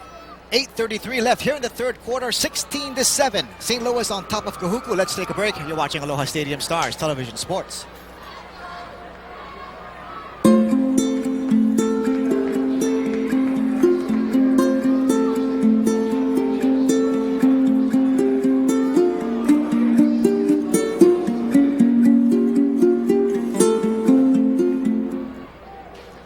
Back at Aloha Stadium, 16-7. St. Louis on top as Darnell Arsenault paces the sidelines. St. Louis, the defending state champions, trying to make it 2 in a row. St. Louis, by the way, the only team to make it into the state tournament all 5 years of its existence. On top of that, they've made this championship game in all 5 years. First and goal for the Crusaders. Ball on the 2 with Wyatt Williams in the backfield. Handoff. And trying the left side and getting back to about the line of scrimmage. I believe that was Leachman Fiaseu.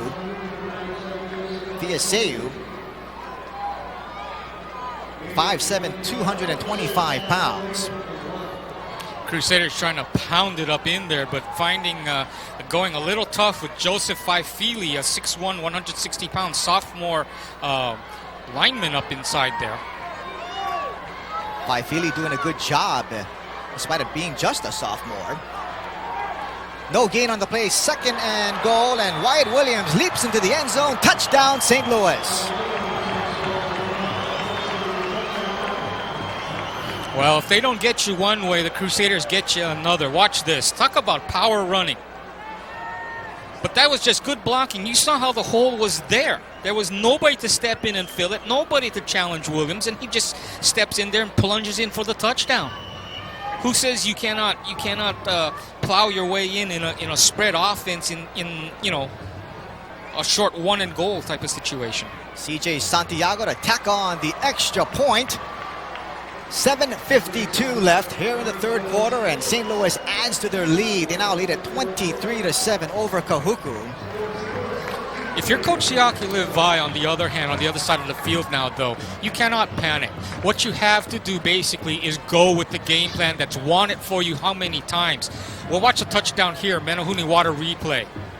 Again, you see nobody getting inside there until the very last second. But in the meantime, you saw that there was that little crease that Williams stepped up and into. And getting over a little late on that play was Max Fairclough, the 6', 210-pound junior linebacker.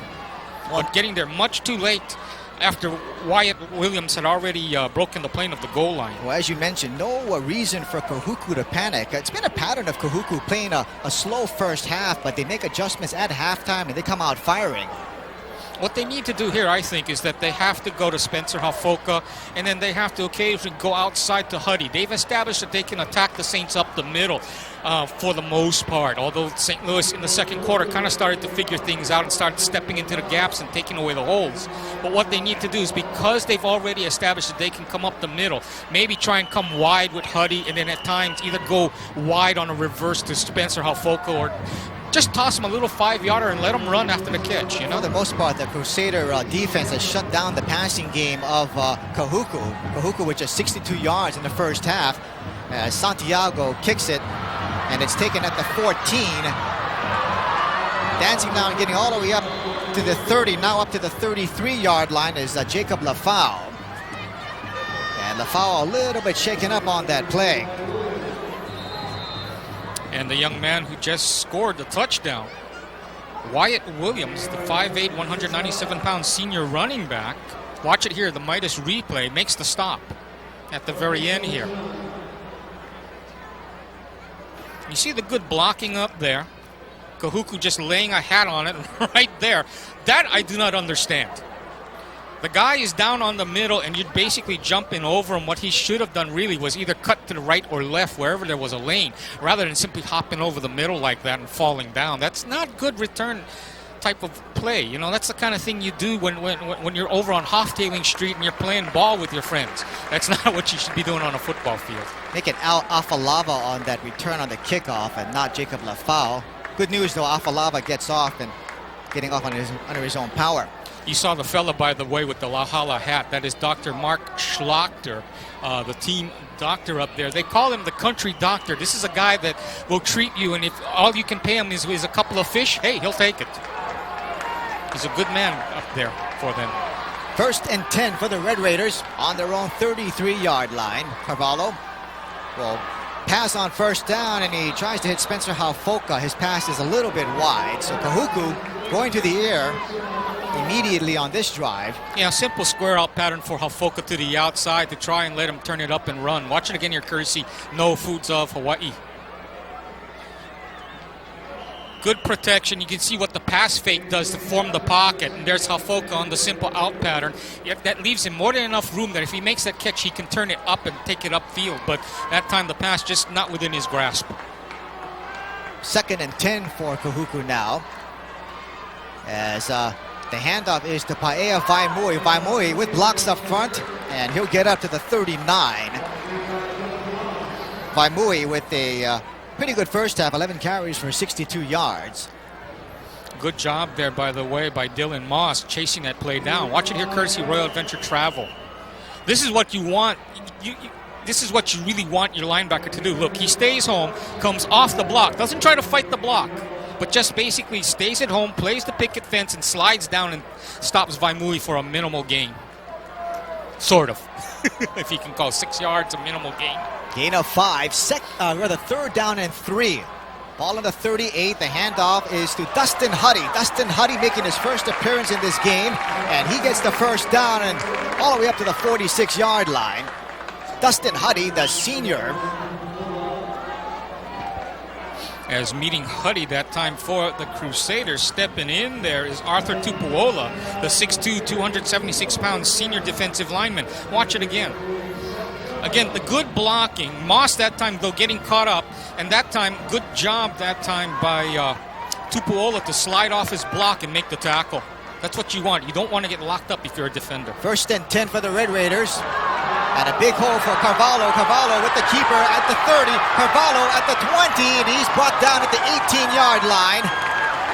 Micah Carvalho calling his own number on that play and gets big yards. Watch it here, courtesy Verizon Hawaii. Good play. Good vision by the young man running downfield. He may struggle some in the passing attack, but he makes it up right here. Black shoe, white shoe. Eludes 2 Crusader defenders. And then Ben Sullivan with the nice angle, and you see there the nice stiff arm by the junior quarterback Carvalho. So dangerous is Carvalho because he can run the football. And up is to Paea Vaimui on 1st down. Vaimui gets all the way up inside the 10, all the way up to the 6-yard line. So Kahuku moving the ball well on this drive. Yep, they know that basically they just have to stick to their game plan and they can pull this one out. Possibly. Watch it again, courtesy Verizon Hawaii. One thing coaches worry about if you're on the defensive side and you start seeing your cornerbacks and your free safeties and so forth coming up to make tackles. What does that mean? That means that everybody on that offensive line for Kahuku is putting a helmet on somebody to get Vaimui running up there. And up is to Darren Mangolongo. Touchdown, Kahuku.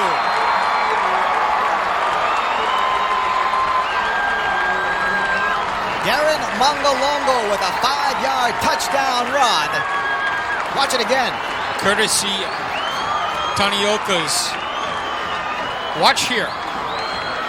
This is Mangolongo going all the way. What you probably might have seen at the beginning near when they snapped the ball was Jeremy Perry, the 6'3", 290-pound senior lineman basically just telling Mangalolo, hey, follow me, I'll take you to the end zone, and essentially it's what he did. Kahuku is going to go for 2 as Carvalho will hand out to Vaimoi. Vaimoi bounces off one man and gets in. 2 points good. And guess whose side they went to again? Jeremy Perry. Again, stacking the Crusader defense. Nobody on the outside to lend any kind of a hand, and it's a 2-point conversion for Kahuku. 6:01 left here in the third quarter. 23-15 now is the score. St. Louis on top. A very impressive drive, Al, by Kahuku on that. And you know, the one advantage that Kahuku has, if you check out the replay once again, you'll see a number of different running backs, so you'll always have fresh legs in the game. Well, more importantly, it's Perry. You see how he helps seal off that inside, and along with Naki, they seal it to the inside. Nothing Sullivan can do because he has the pass-contained coverage, and basically by the time he gets over, it's too late. That scoring drive, 6 plays at 67 yards, resulting in that 5-yard touchdown run by Darren Mangolongo. Reportedly, Perry, the lineman from Kahuku, again, give you his dimensions, 6'3", 290, a senior. A lot of interest in him from everybody running from the University of Washington all the way south to San Diego State. So a lot of people know about him, a lot of interest in the young man, and you can see why. Well, you wanted excitement? Well, you're getting it right now, and this is the way a championship game is supposed to be. As Lau Kavaka will kick off a short kick, and it will be taken by Bats at his own 17. Bats looking for blocks. Dancing now, trying to get to the outside, and he's brought down at the 22. Good special teams coverage by Kahuku. Josh Wiley in there on the stop, the sophomore. Watch it again, courtesy Royal Adventure Travel. One of the things we're going to see the touchdown again. There you see the big block and Perry and company. You see how Perry and company just clear it out, and Mangololo just basically following the blocking and just rides it to the end zone. St. Louis starts off 1st and 10 on their own 23-yard line. As Cabrera will hand up to Bats. Bats trying to get around the corner, and he does. Bats at the 30. Bats at the 32, and he is spun down. You know, the other advantage that Kahuku has besides the running backs is a very big offensive line to open up holes for them. Crusaders, though, even though this is one of their smaller offensive lines, are doing a good job of just basically sealing things to the inside. Watch it here, courtesy Royal Adventure Travel. Okay, Bats gets the ball here. Look, nothing but a sea of white. And then he cuts it to the outside. Nothing they can do. Cueva, nice job there. And Bats just basically outrunning everybody to the outside here. Smart play. He cuts it back inside, sees some green. But more importantly, by staying inbound, he keeps the clock running.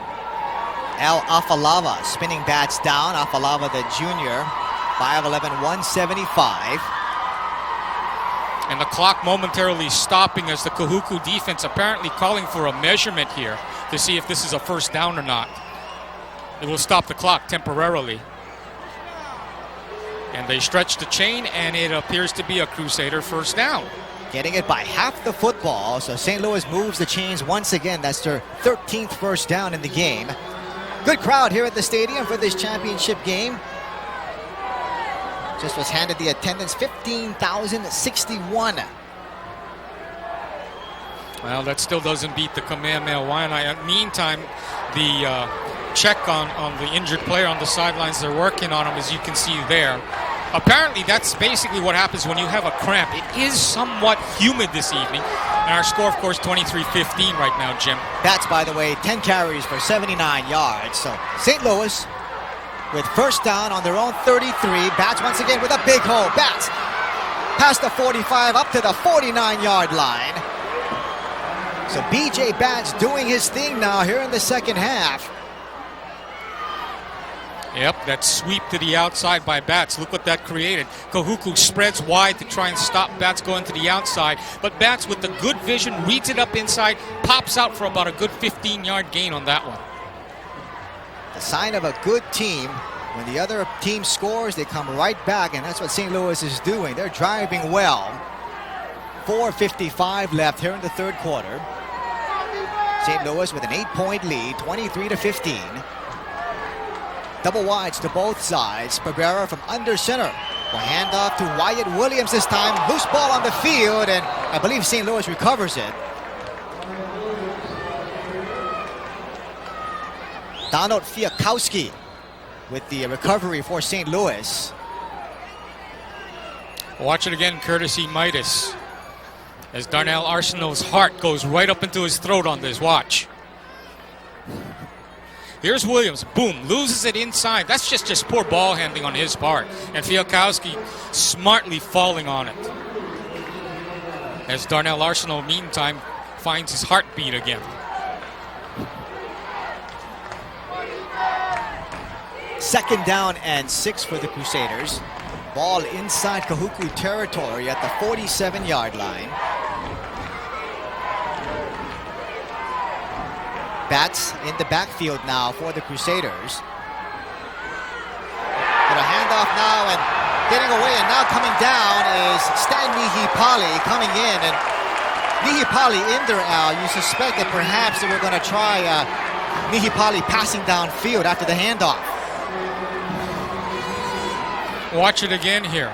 The play action fake, then here's Nihipali. Not able to keep his footing, and just good defensive pressure by Kahuku that time. St. Louis apparently looking to try and get a halfback option situation going off the slot back situation, trying to give Kahuku something to think about. Stan Nihipali, of course, the backup quarterback. 3rd and 19 now. Ball back at the Kahuku 40. Pereira from the shotgun. He'll pass downfield, and that pass is picked off. Tori Taulogo with the pick. Taulogo now at the 40, and he is brought down at the 36-yard line. A big turnover, and Kahuku takes over. Watch it again, courtesy Manahuni Water Company.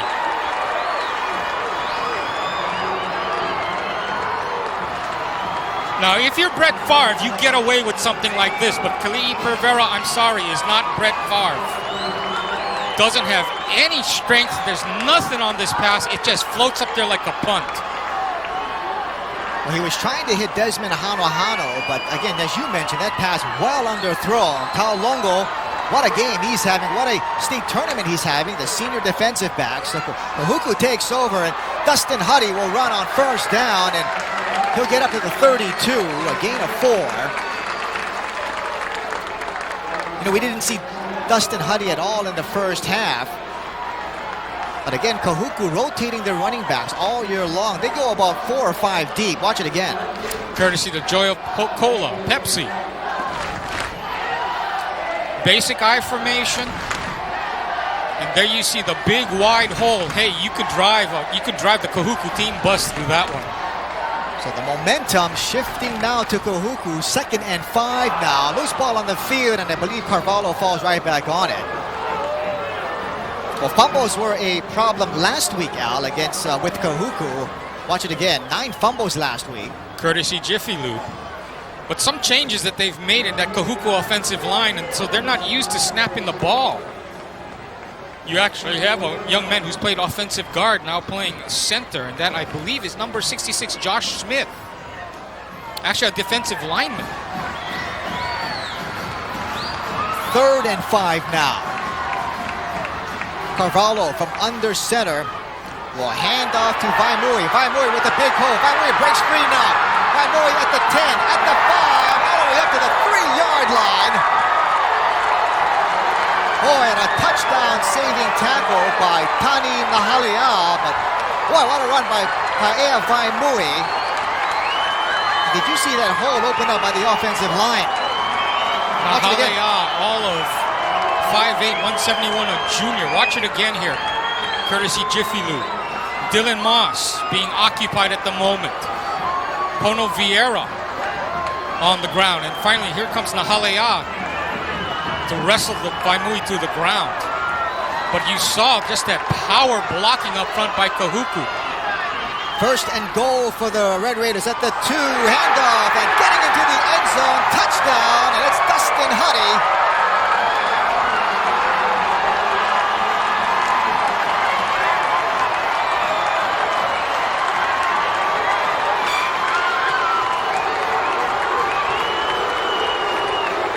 things turning around in a hurry here in the second half.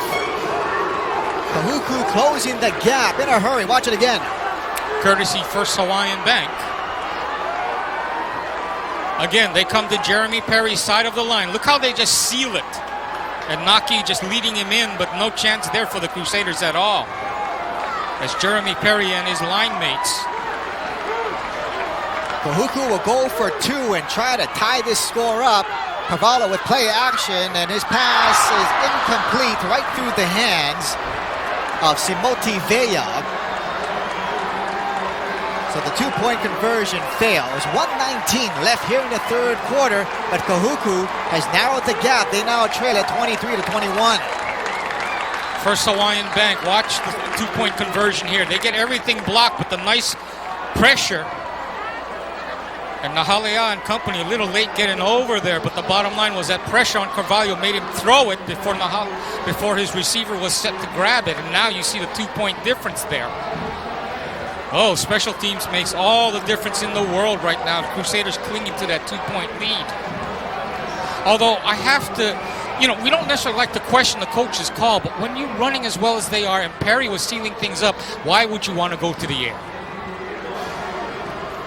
Dietrich Insurance replay. Let's take another look at the two-point conversion. From ground level this time. Let's go with it. That's a touchdown. Oh, this is the touchdown. But there again, you saw Perry, number 62. They come to his side of the line. The Crusaders have no answer for that right now. Perry is just helping them seal things off inside. And Huddy and company, you see the young man's reaction, just sliding in there for the touchdown. They got the previous two-point conversion by going the same way. Again, why go back to the pass? You haven't been hitting that well on it. Why do it for the two-point conversion?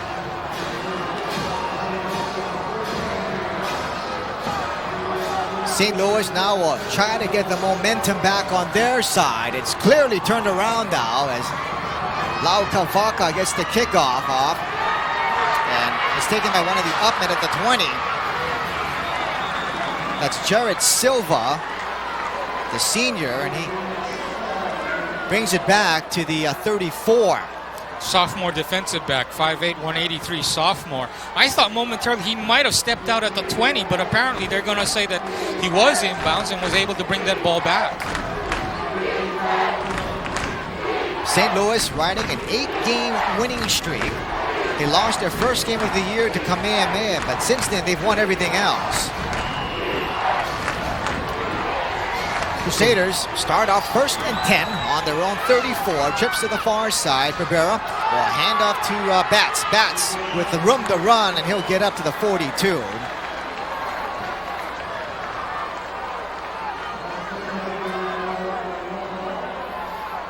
This has been a Crusader staple. Rather than panicking and going to the pass, they realize, hey, we've still got a two-point lead. Watch it again, courtesy Dietrich Insurance. Crusaders go to the run. And again, good blocking, man on man. And people just for Kahuku sliding over just a tad too late. Probably too concerned about the pass pattern to the outside and the fact that that draw play looks like a pass play. Al Afalava, the safety, making the stop. Gain of 8, 2nd and 2. Bats once again with the ball, and Bats will be wrapped up for no gain. And good defensive coverage by Kahuku. Walker Vave in there. Bats with good vision. Saw he had nothing outside as he tried to go. Watch it again here, courtesy Mountain Dew. You'll see what I'm saying. Bats running it up inside as we go with ground level. Now cuts back. Sees that there's too much defense for him to cut back against, and then just follows the crease back up the middle. If he got that first down, he got it just by an inch or so. Well, that play will end the third quarter. And St. Louis hanging on to a 2-point lead. They lead at 23-21 against Kahuku in the championship game of the 2003 Hawaii High School Athletic Association State Football Championships. As we see part of the crowd here at the stadium. Boy, 15,000 strong here. And both sides, Al, Kahuku and St. Louis with good support. Given the difference in the score right now, it's not likely that we may have a tie, although you never know. But we'll talk about that later. Jim? As we take a short break, 23-21, St. Louis on top. You're watching Aloha Stadium Stars Television Sports.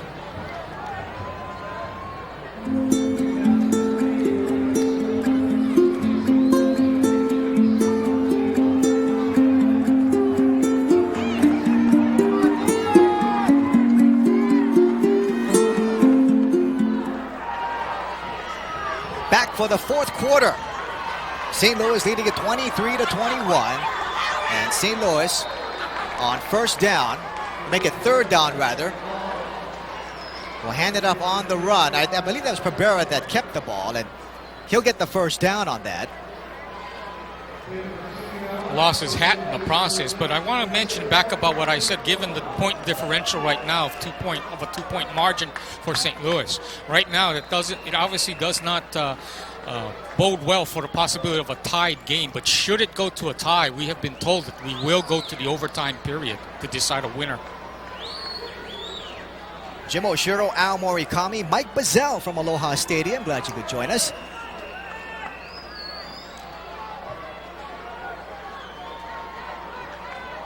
Kahuku, Jim, winning the score winning the third quarter score battle 14-7, even though St. Louis holds on to a 23-21 lead right now. First and 10 for the Crusaders on their own 45. Cabrera will toss it out to Bats. Bats looking for blocks, dancing down, and he'll get up to the 47, a gain of 2. What the St. Louis Crusaders need to do here is just put together a nice scoring drive. Possibly a touchdown, at least a field goal. Price Buster's replay, watch it again. As Bats sweeps to the outside. Everybody looking to make a block there. And a nice one there by Maldonado. As coming up to make the stop for Kahuku defensively is number 49, Makana Nicodemus, 6 feet 230, senior defensive lineman. Second and 8 now for the Crusaders. At their own 47, Cabrera will hand off once again to Bats, and he is stopped for a loss in the backfield. Dropped at the 41-yard line by Max Fairclough. And no chance for Bats on that play. Watch it again. Watch it here, courtesy Price Busters. Just a nice heavy rush. Look at this. Everybody getting into the gaps, and that's what makes the difference. Is 55 stepping up in there, and that is Max Fairclough, again, the linebacker. Good job stepping up into those gaps to just close everything down and not give Bats anywhere to run. DJ Beatty also helping out Fairclough. Third and 13 now. Cabrera will pass, and it's complete to Hano inside Kahuku territory up to the 47-yard line, but St. Louis still shy of the first down.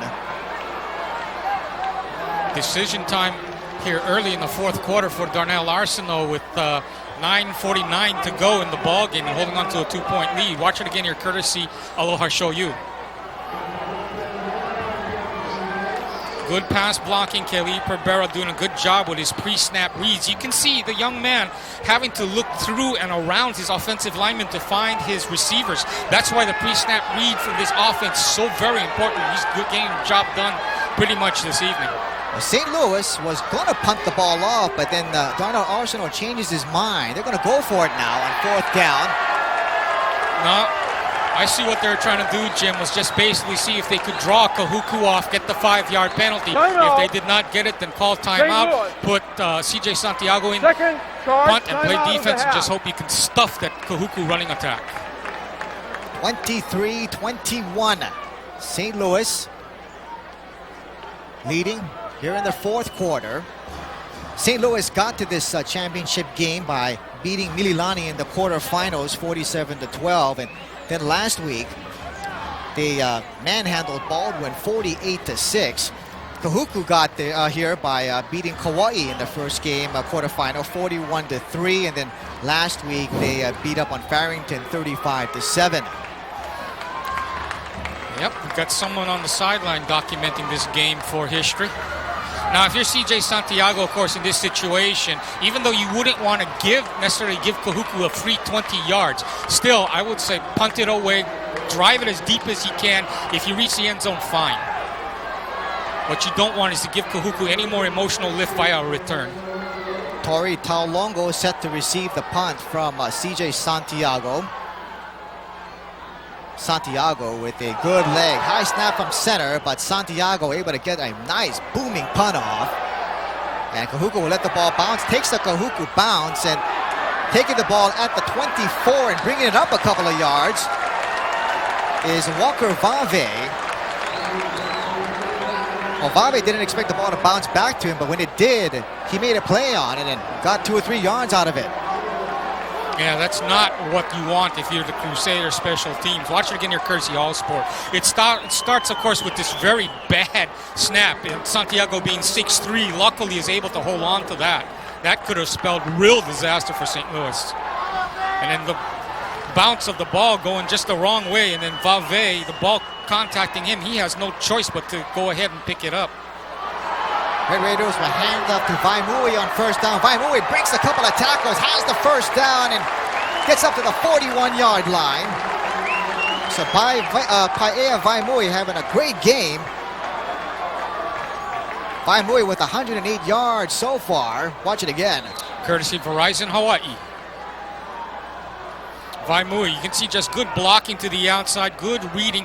Young man more a power back, and he shows it right here as they try to haul him down, Moss and company do, along with help from Pono Vieira and company, but not before he picks up the first down. So Kahuku is sticking on the ground, and why not? It's been working all night long. 1st and 10 for the Red Raiders on their own 42. Vaimui once again is stuffed, though, at the line this time. What you have to watch out for in this situation, though, is that because you know if you're the St. Louis defense, you know they're going to be doing that for you. You got to watch out for the play fake and Carvalho sweeping around the end on a quarterback carry to the outside. You know, we mentioned that St. Louis has completely shut down the Kahuku air attack. When the second half began, Kahuku had 62 yards in passing. At the end of the third quarter, they still have 62 yards. 2nd and 9 now.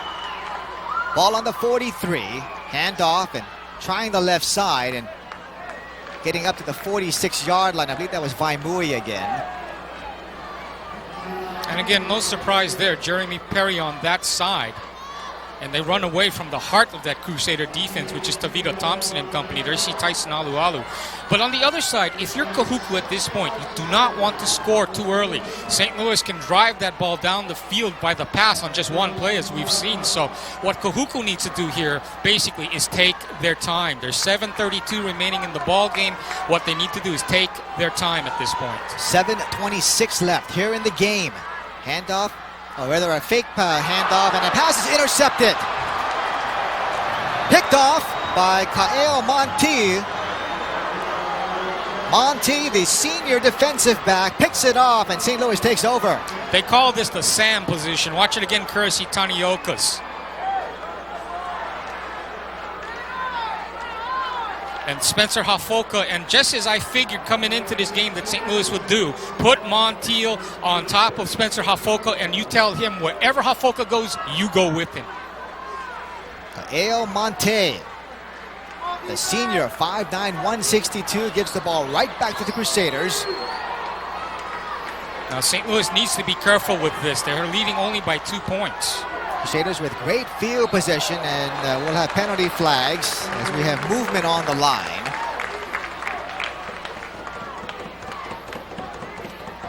Probably somebody on the Crusader offensive line kind of rocked back prematurely, and that's why the Kahuku defender moved. Boy, these two teams. Prior to the snap, false start, offense, 5 yards, and remains first down. These two teams, St. Louis and Kahuku, have battled each other so many times over the years. In this tournament alone, again, we're in the 5th year of this tournament. Kahuku and St. Louis meeting each other now for the 4th time. 1st and 15 now for St. Louis.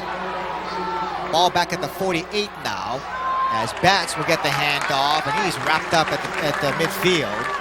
Crusaders just basically trying to play the time game here, trying to work that clock down as we approach 7 minutes, Jim. Nothing fancy about what they're trying to do here. Take care of the ball, try and keep Kahuku bottled up for the most part.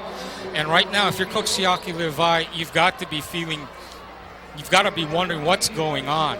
You've been playing good ball all season long. You come up against the Crusaders, and now the turnover bug is biting them. That's 2 interceptions plus at least 4 fumbles this evening.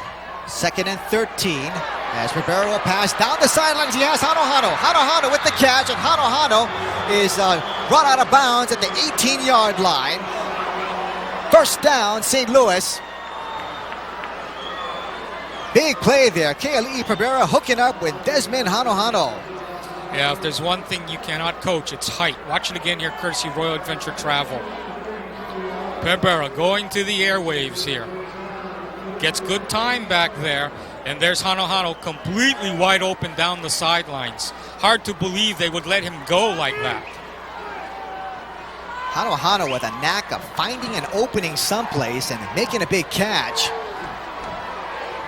So St. Louis driving well, 1st and 10 on the Kahuku 13. Bats is tripped up in the backfield. And he'll get back to perhaps the line of scrimmage. Most important thing for the Crusaders at this point, take care of the ball and keep that clock running. Makana Nicodemus in there. Watch it again. No Foods of Hawaii replay.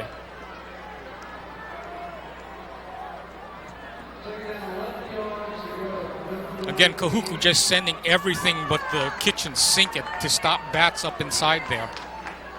But the bottom line is that even though he's only maybe gained a few yards, or maybe they stop him for maybe a 3-yard loss or something, the bottom line is St. Louis holds on to the football. Time for the Kahuku defense to stiffen up, and the pass is incomplete. Pereira trying to hit Johnny Gentry.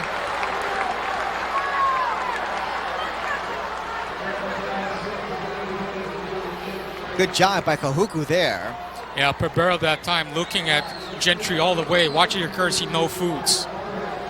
See, he looks totally in Gentry's direction, never looks anywhere else, and that's why it almost gets picked off or knocked away. And that was just enough to throw off Gentry's concentration and not able to make the catch at the end. Looked like that pass, though, was thrown a little bit behind Gentry.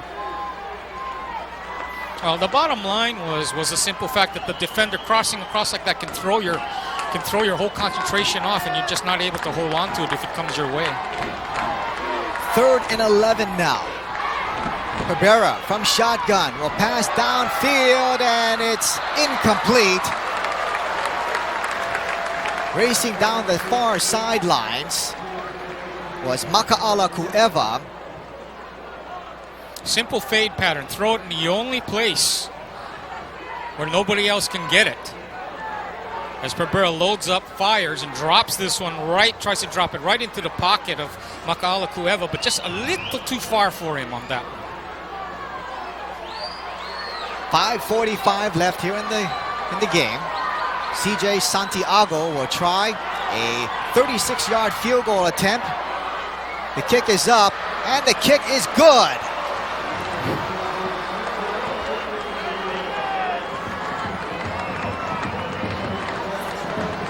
"36 yards on the field goal by CJ Santiago, and St. Louis adds to their lead now. They lead at 26-21. Santiago, this good blocking. They form the pocket. Santiago gets a good leg into this and puts it through right down the middle. CJ Santiago has his 4th field goal tonight. So Santiago accounting for 12 of the points tonight by St. Louis. Now, the margin of victory right now, of course, for St. Louis is 5 points right now. They're defensively, they cannot afford to relax. If you're Kahuku on the other side, though, with the time remaining, you still have some time to be able to stick to what your basic game plan is, but you need to play with a little bit of, shall we say, anxiety. You need to try and find Spencer Hafoka some way, somehow. Even if you got to come end around, even if you got to dump off to him for a little 5-yarder and set up an outside receiver screen or something, or a jailbreak screen to the middle. 26-21 now with 5:40 left in the game. But now Kahuku, they still have time left. But time will soon become a factor, though, as we see a lot of fans on the Kahuku side having fun tonight. Santiago with a booming kickoff, and this ball will not be returned as it goes into the end zone. Well, it's a free 20 yards for Kahuku if you're on their side of the field, certainly. On the other side of it, if you're the Crusaders, you're not giving them any kind of emotional lift. They have to try and kickstart their offense again from the 20-yard line. And right now, Waika Carvalho has got to somehow get his concentration down as far as the passing attack is concerned and get things going. So Kahuku has 5 minutes and 40 seconds to try to punch something into the end zone. They have all 3 of their timeouts left. 1st and 10 for the Red Raiders on their own 20. Staying on the ground once again and handing it off to Vaimui, and Vaimui will get 5 yards. Again, there you see Tavita Thompson on the Crusaders, what would amount to their left-hand side of their defense. You notice that they're running, if you're Kahuku, they're running to the left side of their offense, which is the right side of the Crusader defense. Why? Tavita Thompson is anchoring the other side, and you know what a terror he is on that side, so you just run to the other side where you feel you have an advantage. Tavita Thompson, the senior, and a big guy, 6'5", 267. 2nd and 4. Dustin Huddy will get the ball and getting nowhere and being driven back to the 24. Boy, so quick and tough is that St. Louis defensive line. Tyson Alualu, the first man in there. Watch it again, courtesy the Joy of Cola. You need to play this game with a little bit of anxiety at this point if you're Kahuku. But Huddy that time just not getting any real blocking inside there. The Crusaders just stepping into those gaps and shooting by that big offensive line of Kahuku and just getting in there, making the stops. 4:28 left in the game. 3rd and 4 now. Carvalho with play action will pass downfield, and it is complete. Oh, what a catch. Tavita Ofa with a big reception for the Red Raiders. All the way inside St. Louis territory at the 40.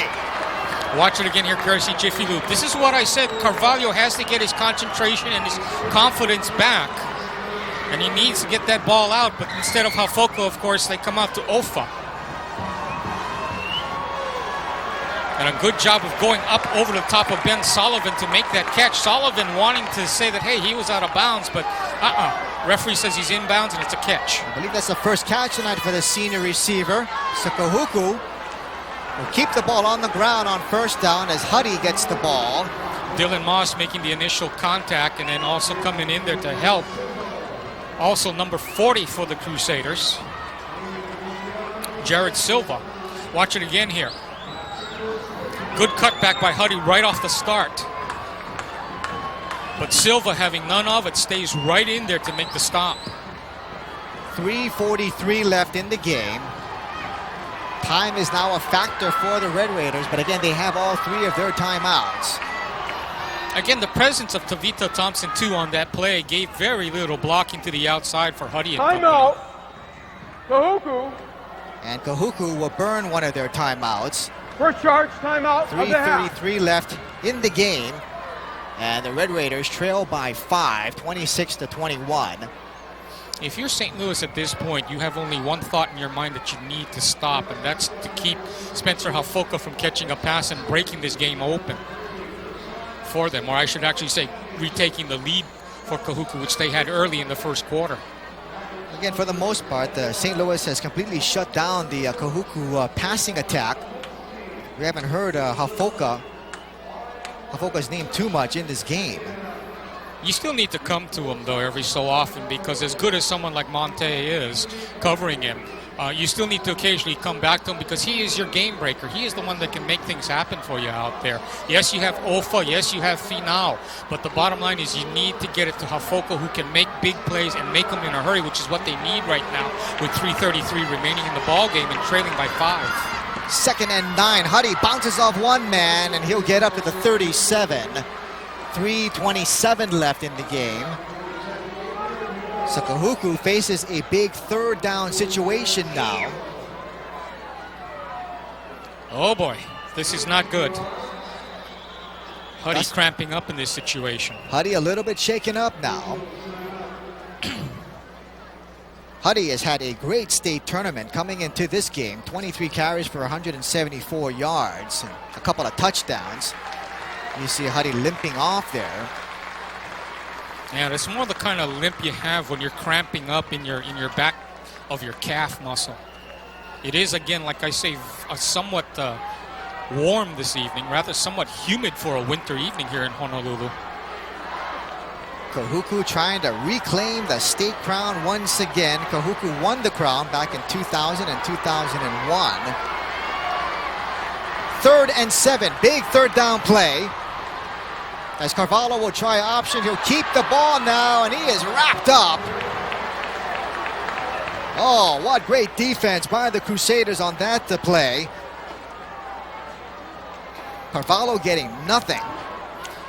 Yep, the offensive coordinator, they waited to the last second before getting Mangale into the ball game there to try and mess up the Crusader defense as to what they were trying to do. And Carvalho that time just basically on 3rd down, just trying to bust a big run to the outside as he has to that left side. Tyson Alu slowed him up, and Chester Wilson brought him down. You know, Wilson and company on that right-hand side of the Crusader defense has played an excellent ball game, because that's basically what Kahuku's game plan has been to go away from Tavita Thompson and put more pressure on Wilson and company and Alu and Tupuola on that right-hand side. Kahuku burns their second time out. Well, it's do or die now. 4th down now for the Red Raiders. 4th and 5 with 2 minutes and 22 seconds left to go in this game. 26-21, St. Louis on top. Let's take a break. You're watching Aloha Stadium Stars Television Sports.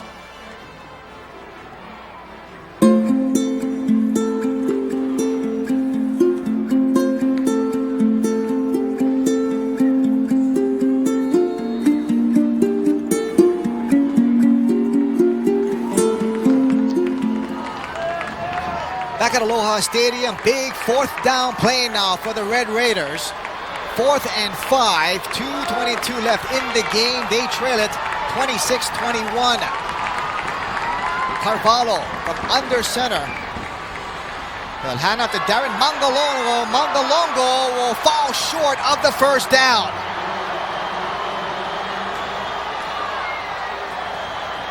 Good try though by Darren, but he comes up just short. Watch it again here, courtesy Taniokas. They decide to come back to their strength. And Mangalolo trying to meander his way up inside there. You have to wonder, Jim, with the loss of Hiram Moores in last week's state semifinal, how much that's affecting the game plan for Kahuku this evening, running-wise. As you saw Dylan Moss, though, on the other hand, making a great play on Mangalolo to stop him on 4th down. Moores, of course, ejected last week in their game against Farrington. Not allowed to play in the championship game. And yeah, you got to wonder if it's made a difference. Because he provides a good outside running threat for Kahuku. And you have to wonder without him, you know, how much different this game has been as a result. So St. Louis takes over. 1st and 10 on their own 32. Bats with the handoff. And St. Louis will try to just run time off the clock. 2:11 left.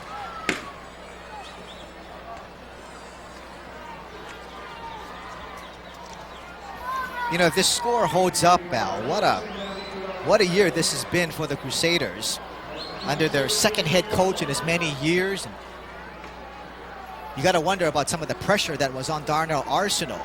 But as you and I talked about, as I mentioned, you know, from the very top of the season, you know, Darnell Arsenault is a young man who knows how to handle pressure.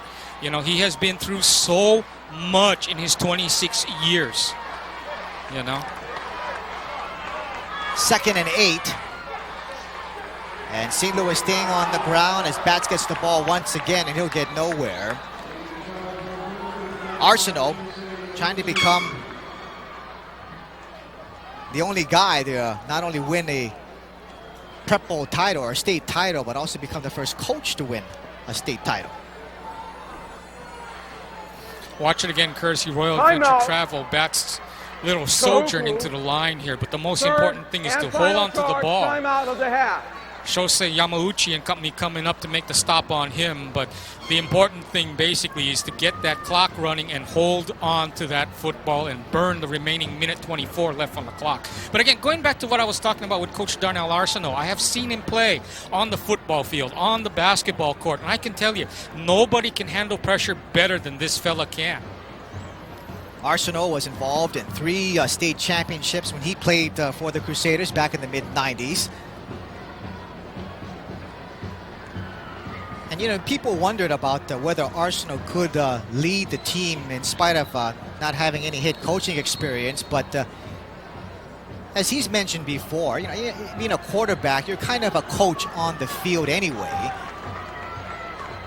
And this is basically the same offense that he ran when he was in high school.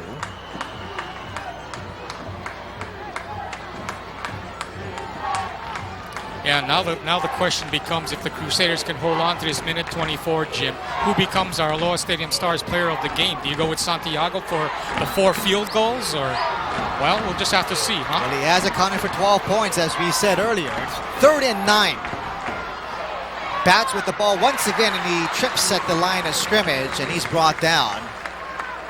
That'll bring up 4th down, and St. Louis will be forced to punt the ball, so Kahuku will have one last gasp. I would have to say you would have to split as well. We'll take another look at that 3rd down play. You can see the most important thing for Bats and company here, just hold on to that football. It's not so much advancing it, you just need to burn that time off the clock. And Kahuku has no more timeouts left either. No chance for them to stop the clock, so Darnell Arsenault will rely on his defense. Oh, I like this. He's going to take a delay a game. Timeout. St. They'll Louis. have to move the ball back, but they will 3rd burn off and full final 25 charge, seconds. timeout of the half. Or let's see. Well, they call a timeout on that one. Okay, so the Crusaders will take one last timeout. 41 seconds from another state title, their 2nd in a row. And historically speaking, of course, Arsenault putting himself into the history book as being a player and a coach who has won a postseason title. Not too many people can say that. On the other side, Kahuku, the only undefeated team so far here in the state. And what a time to be defeated. Well, not yet. There's still 41 seconds. Yep. And we've seen a lot of crazy things happen with little time. So Kahuku punting the ball. As Santiago gets a line drive punt off. And the ball will be taken at the 35. Tori Taulogo past midfield. Taulogo at the 40. Taulogo at the 30. The 20. The 10. And he's brought down from behind at the 2-yard line. Tori Taulogo. Oh, is that a big play or what? Oh my! How the worm has suddenly turned. As you said, Jim, we've seen a lot of crazy things happen, and this is one of the craziest. Crusaders spread a bit too far in this. First man to make contact. Nice block there. But the Crusaders in too close. Nice double block there. And suddenly, a lane. And a last-second touchdown-saving tackle. Can Kahuku put it in? Darren Mangolongo in there for the touchdown.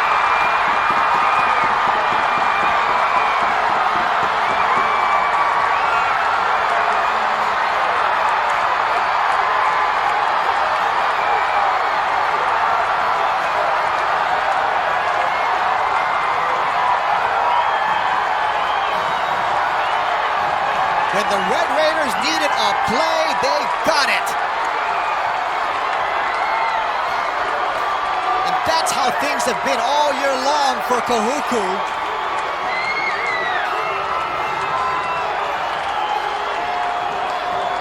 And how big was that stop down here to bring up that field goal by Santiago versus the touchdown if they had gotten that instead. That game-saving, game-saving and touchdown-saving tackle on Hano. Darren Mangolongo with a 3-yard touchdown run to give the Red Raiders the lead with 19 seconds left.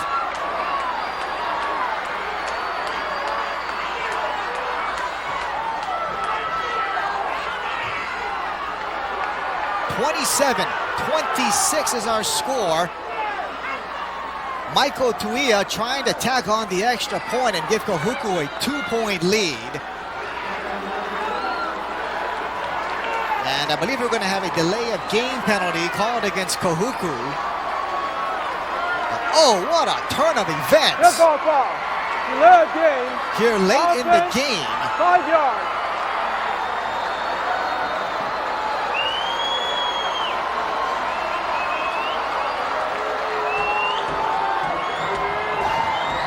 My goodness.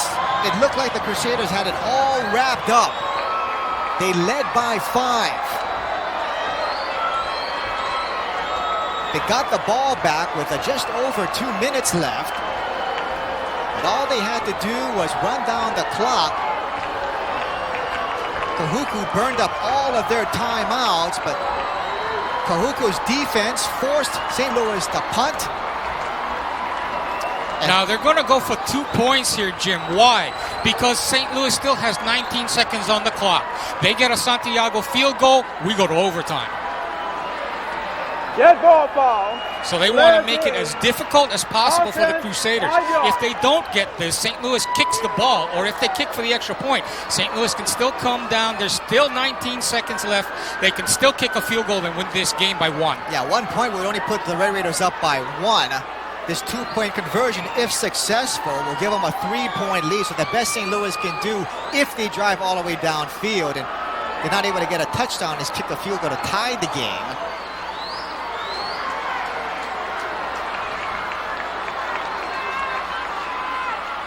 Carvalho will pass into the end zone, and it's off the hands of Tevita Finau. The 2-point conversion fails.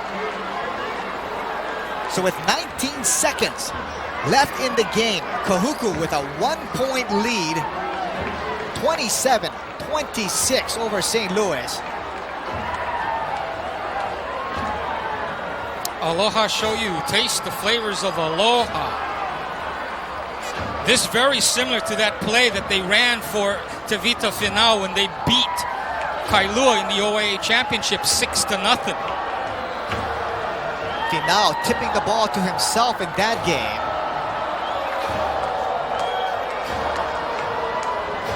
The big problem now, 19 seconds. And still time left on the clock. And I will say it again, we've seen a lot of crazy things happen with little time. We just saw it a little while ago. Will we see it again?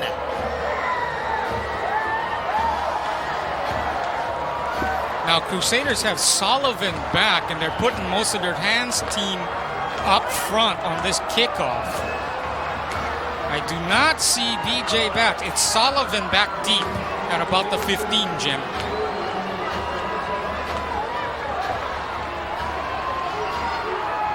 Now, they can fair catch this. Believe it or not, you can fair catch a kickoff.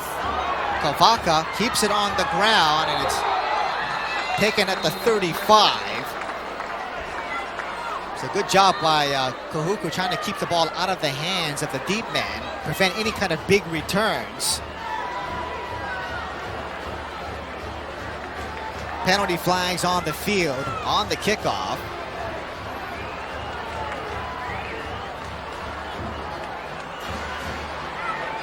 Prior to the kick, encroachment, kicking team, 5 yards. Please reset the clock to 19 seconds. 19 seconds. Penalty will go against Kahuku, so St. Louis will make the Red Raiders kick off again.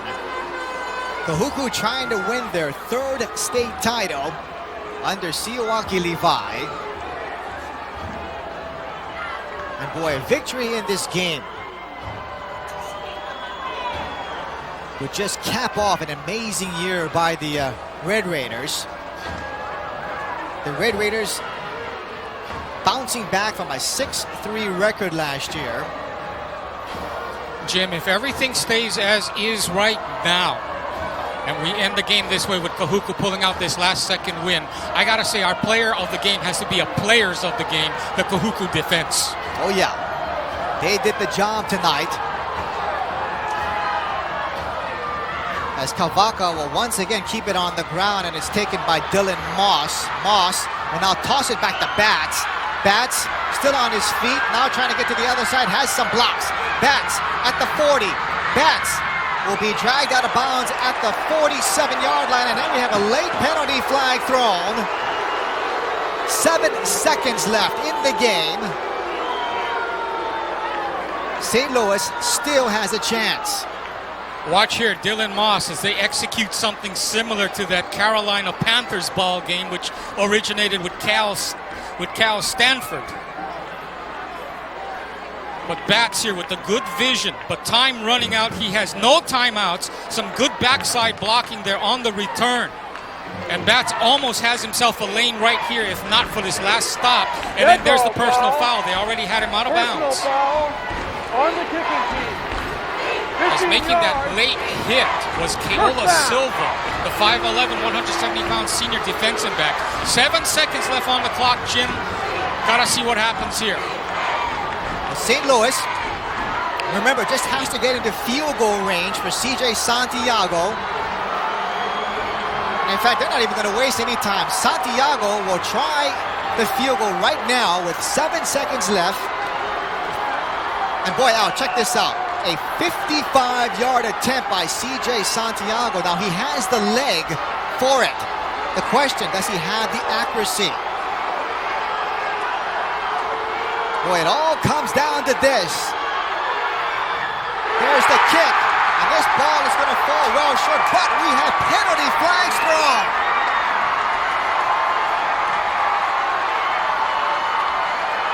All the players on the Kahuku side coming on the field. They don't see that flag. In fact, we have some fans as well. They'll have to usher everybody off. And I believe this penalty, Al, will go against Kahuku, the way the St. Louis players were jumping up and down.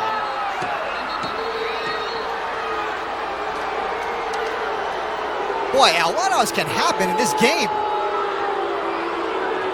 Kahuku fans not happy, calling roughing the kicker on Santiago.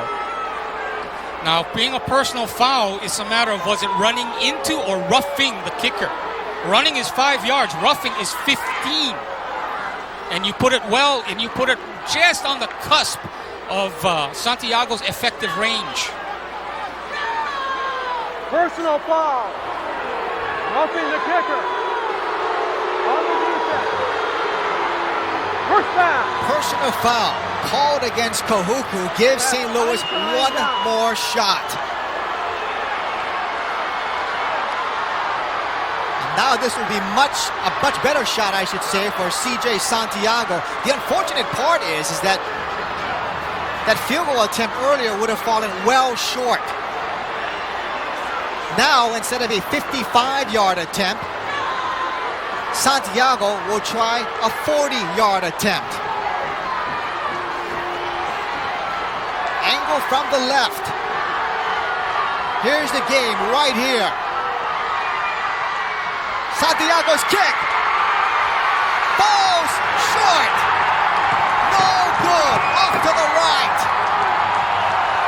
And the Kahuku Red Raiders are state champions for 2003.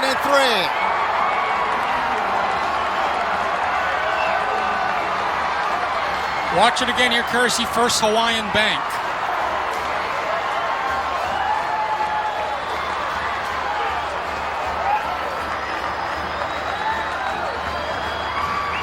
Oh, you talk about a game of inches. That kick just missing the right upright. Santiago with 4 field goals earlier in the game with a chance to win it. And the Crusaders fall just short. But congratulations out to the Kahuku Red Raiders as they cap off an undefeated year. They beat the Crusaders in the championship game 27-26. And Coach Levi telling his players to sit down. wants them to calm down right now. Things could get, with the hot emotions right now, things could get out of hand in a hurry. They don't want to see what happened in last year's Castle ball game. Lots of emotions in this game, especially at the end now. The last few seconds.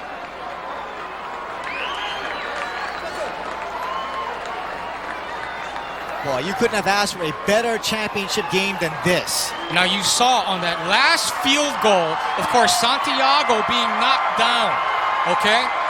Now, if he was blocked into Santiago, if that Kahuku player was blocked into Santiago, there is no penalty on that. The game is over. And I think that is what the referees ruled on that very last kick. So the game is over. Kahuku wins 27-26. And as they say, hey, the game ain't over till the fat lady sings. Well, it's sung for the Crusaders tonight, unfortunately. Kahuku winning it with less than a minute left on the clock. Siowaki Levi. Oh, look at the emotion now overcoming him. You got to feel that. And you see Darnell Arsenal going by. But I'll tell you one, you talk about a game of emotion. Look at this. You think you had it won, and then suddenly you play your return game a little too soft. Player gets a nice, perfect return, sets it up just right at the 3-yard line, and Mangalolo then takes it in. But I got to tell you, I think our player of the game is players of the game, the Kahuku defense. Why? They stopped the Crusaders every single time. Kept them to just those Santiago field goals, gave them a shot at winning it late in the last few closing seconds. I say our Player of the Game award goes to their defensive unit, period. And I can't argue with that. The Kahuku defense won this game for the Red Raiders tonight. Well, that's going to do it here from Aloha Stadium. You've been watching a presentation of Aloha Stadium Stars Television Sports. For Al Morikami, Mike Bazell, all the Stadium Stars, plus our MVP this year, and as always, the entire Jumbotron crew. I'm Jim Oshiro. Final score, the Kahuku Red Raiders are champions once again. They beat the St. Louis Crusaders 27-26. Until next time, or until next season, I should say. So long, everyone.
Football fans, we direct your attention to the 50-yard line for the presentation of the Division I Championship and runner-up trophies.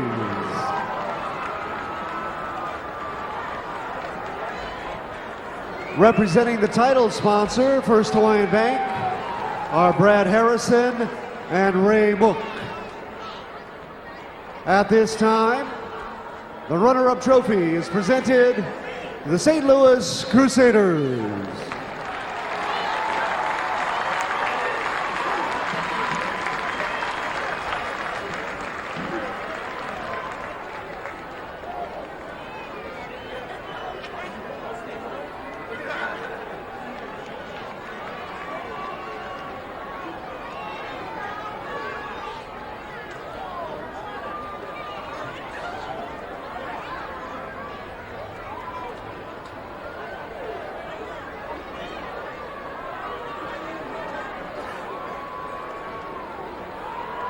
And now the Division I state champion, the Kahuku Red Raiders.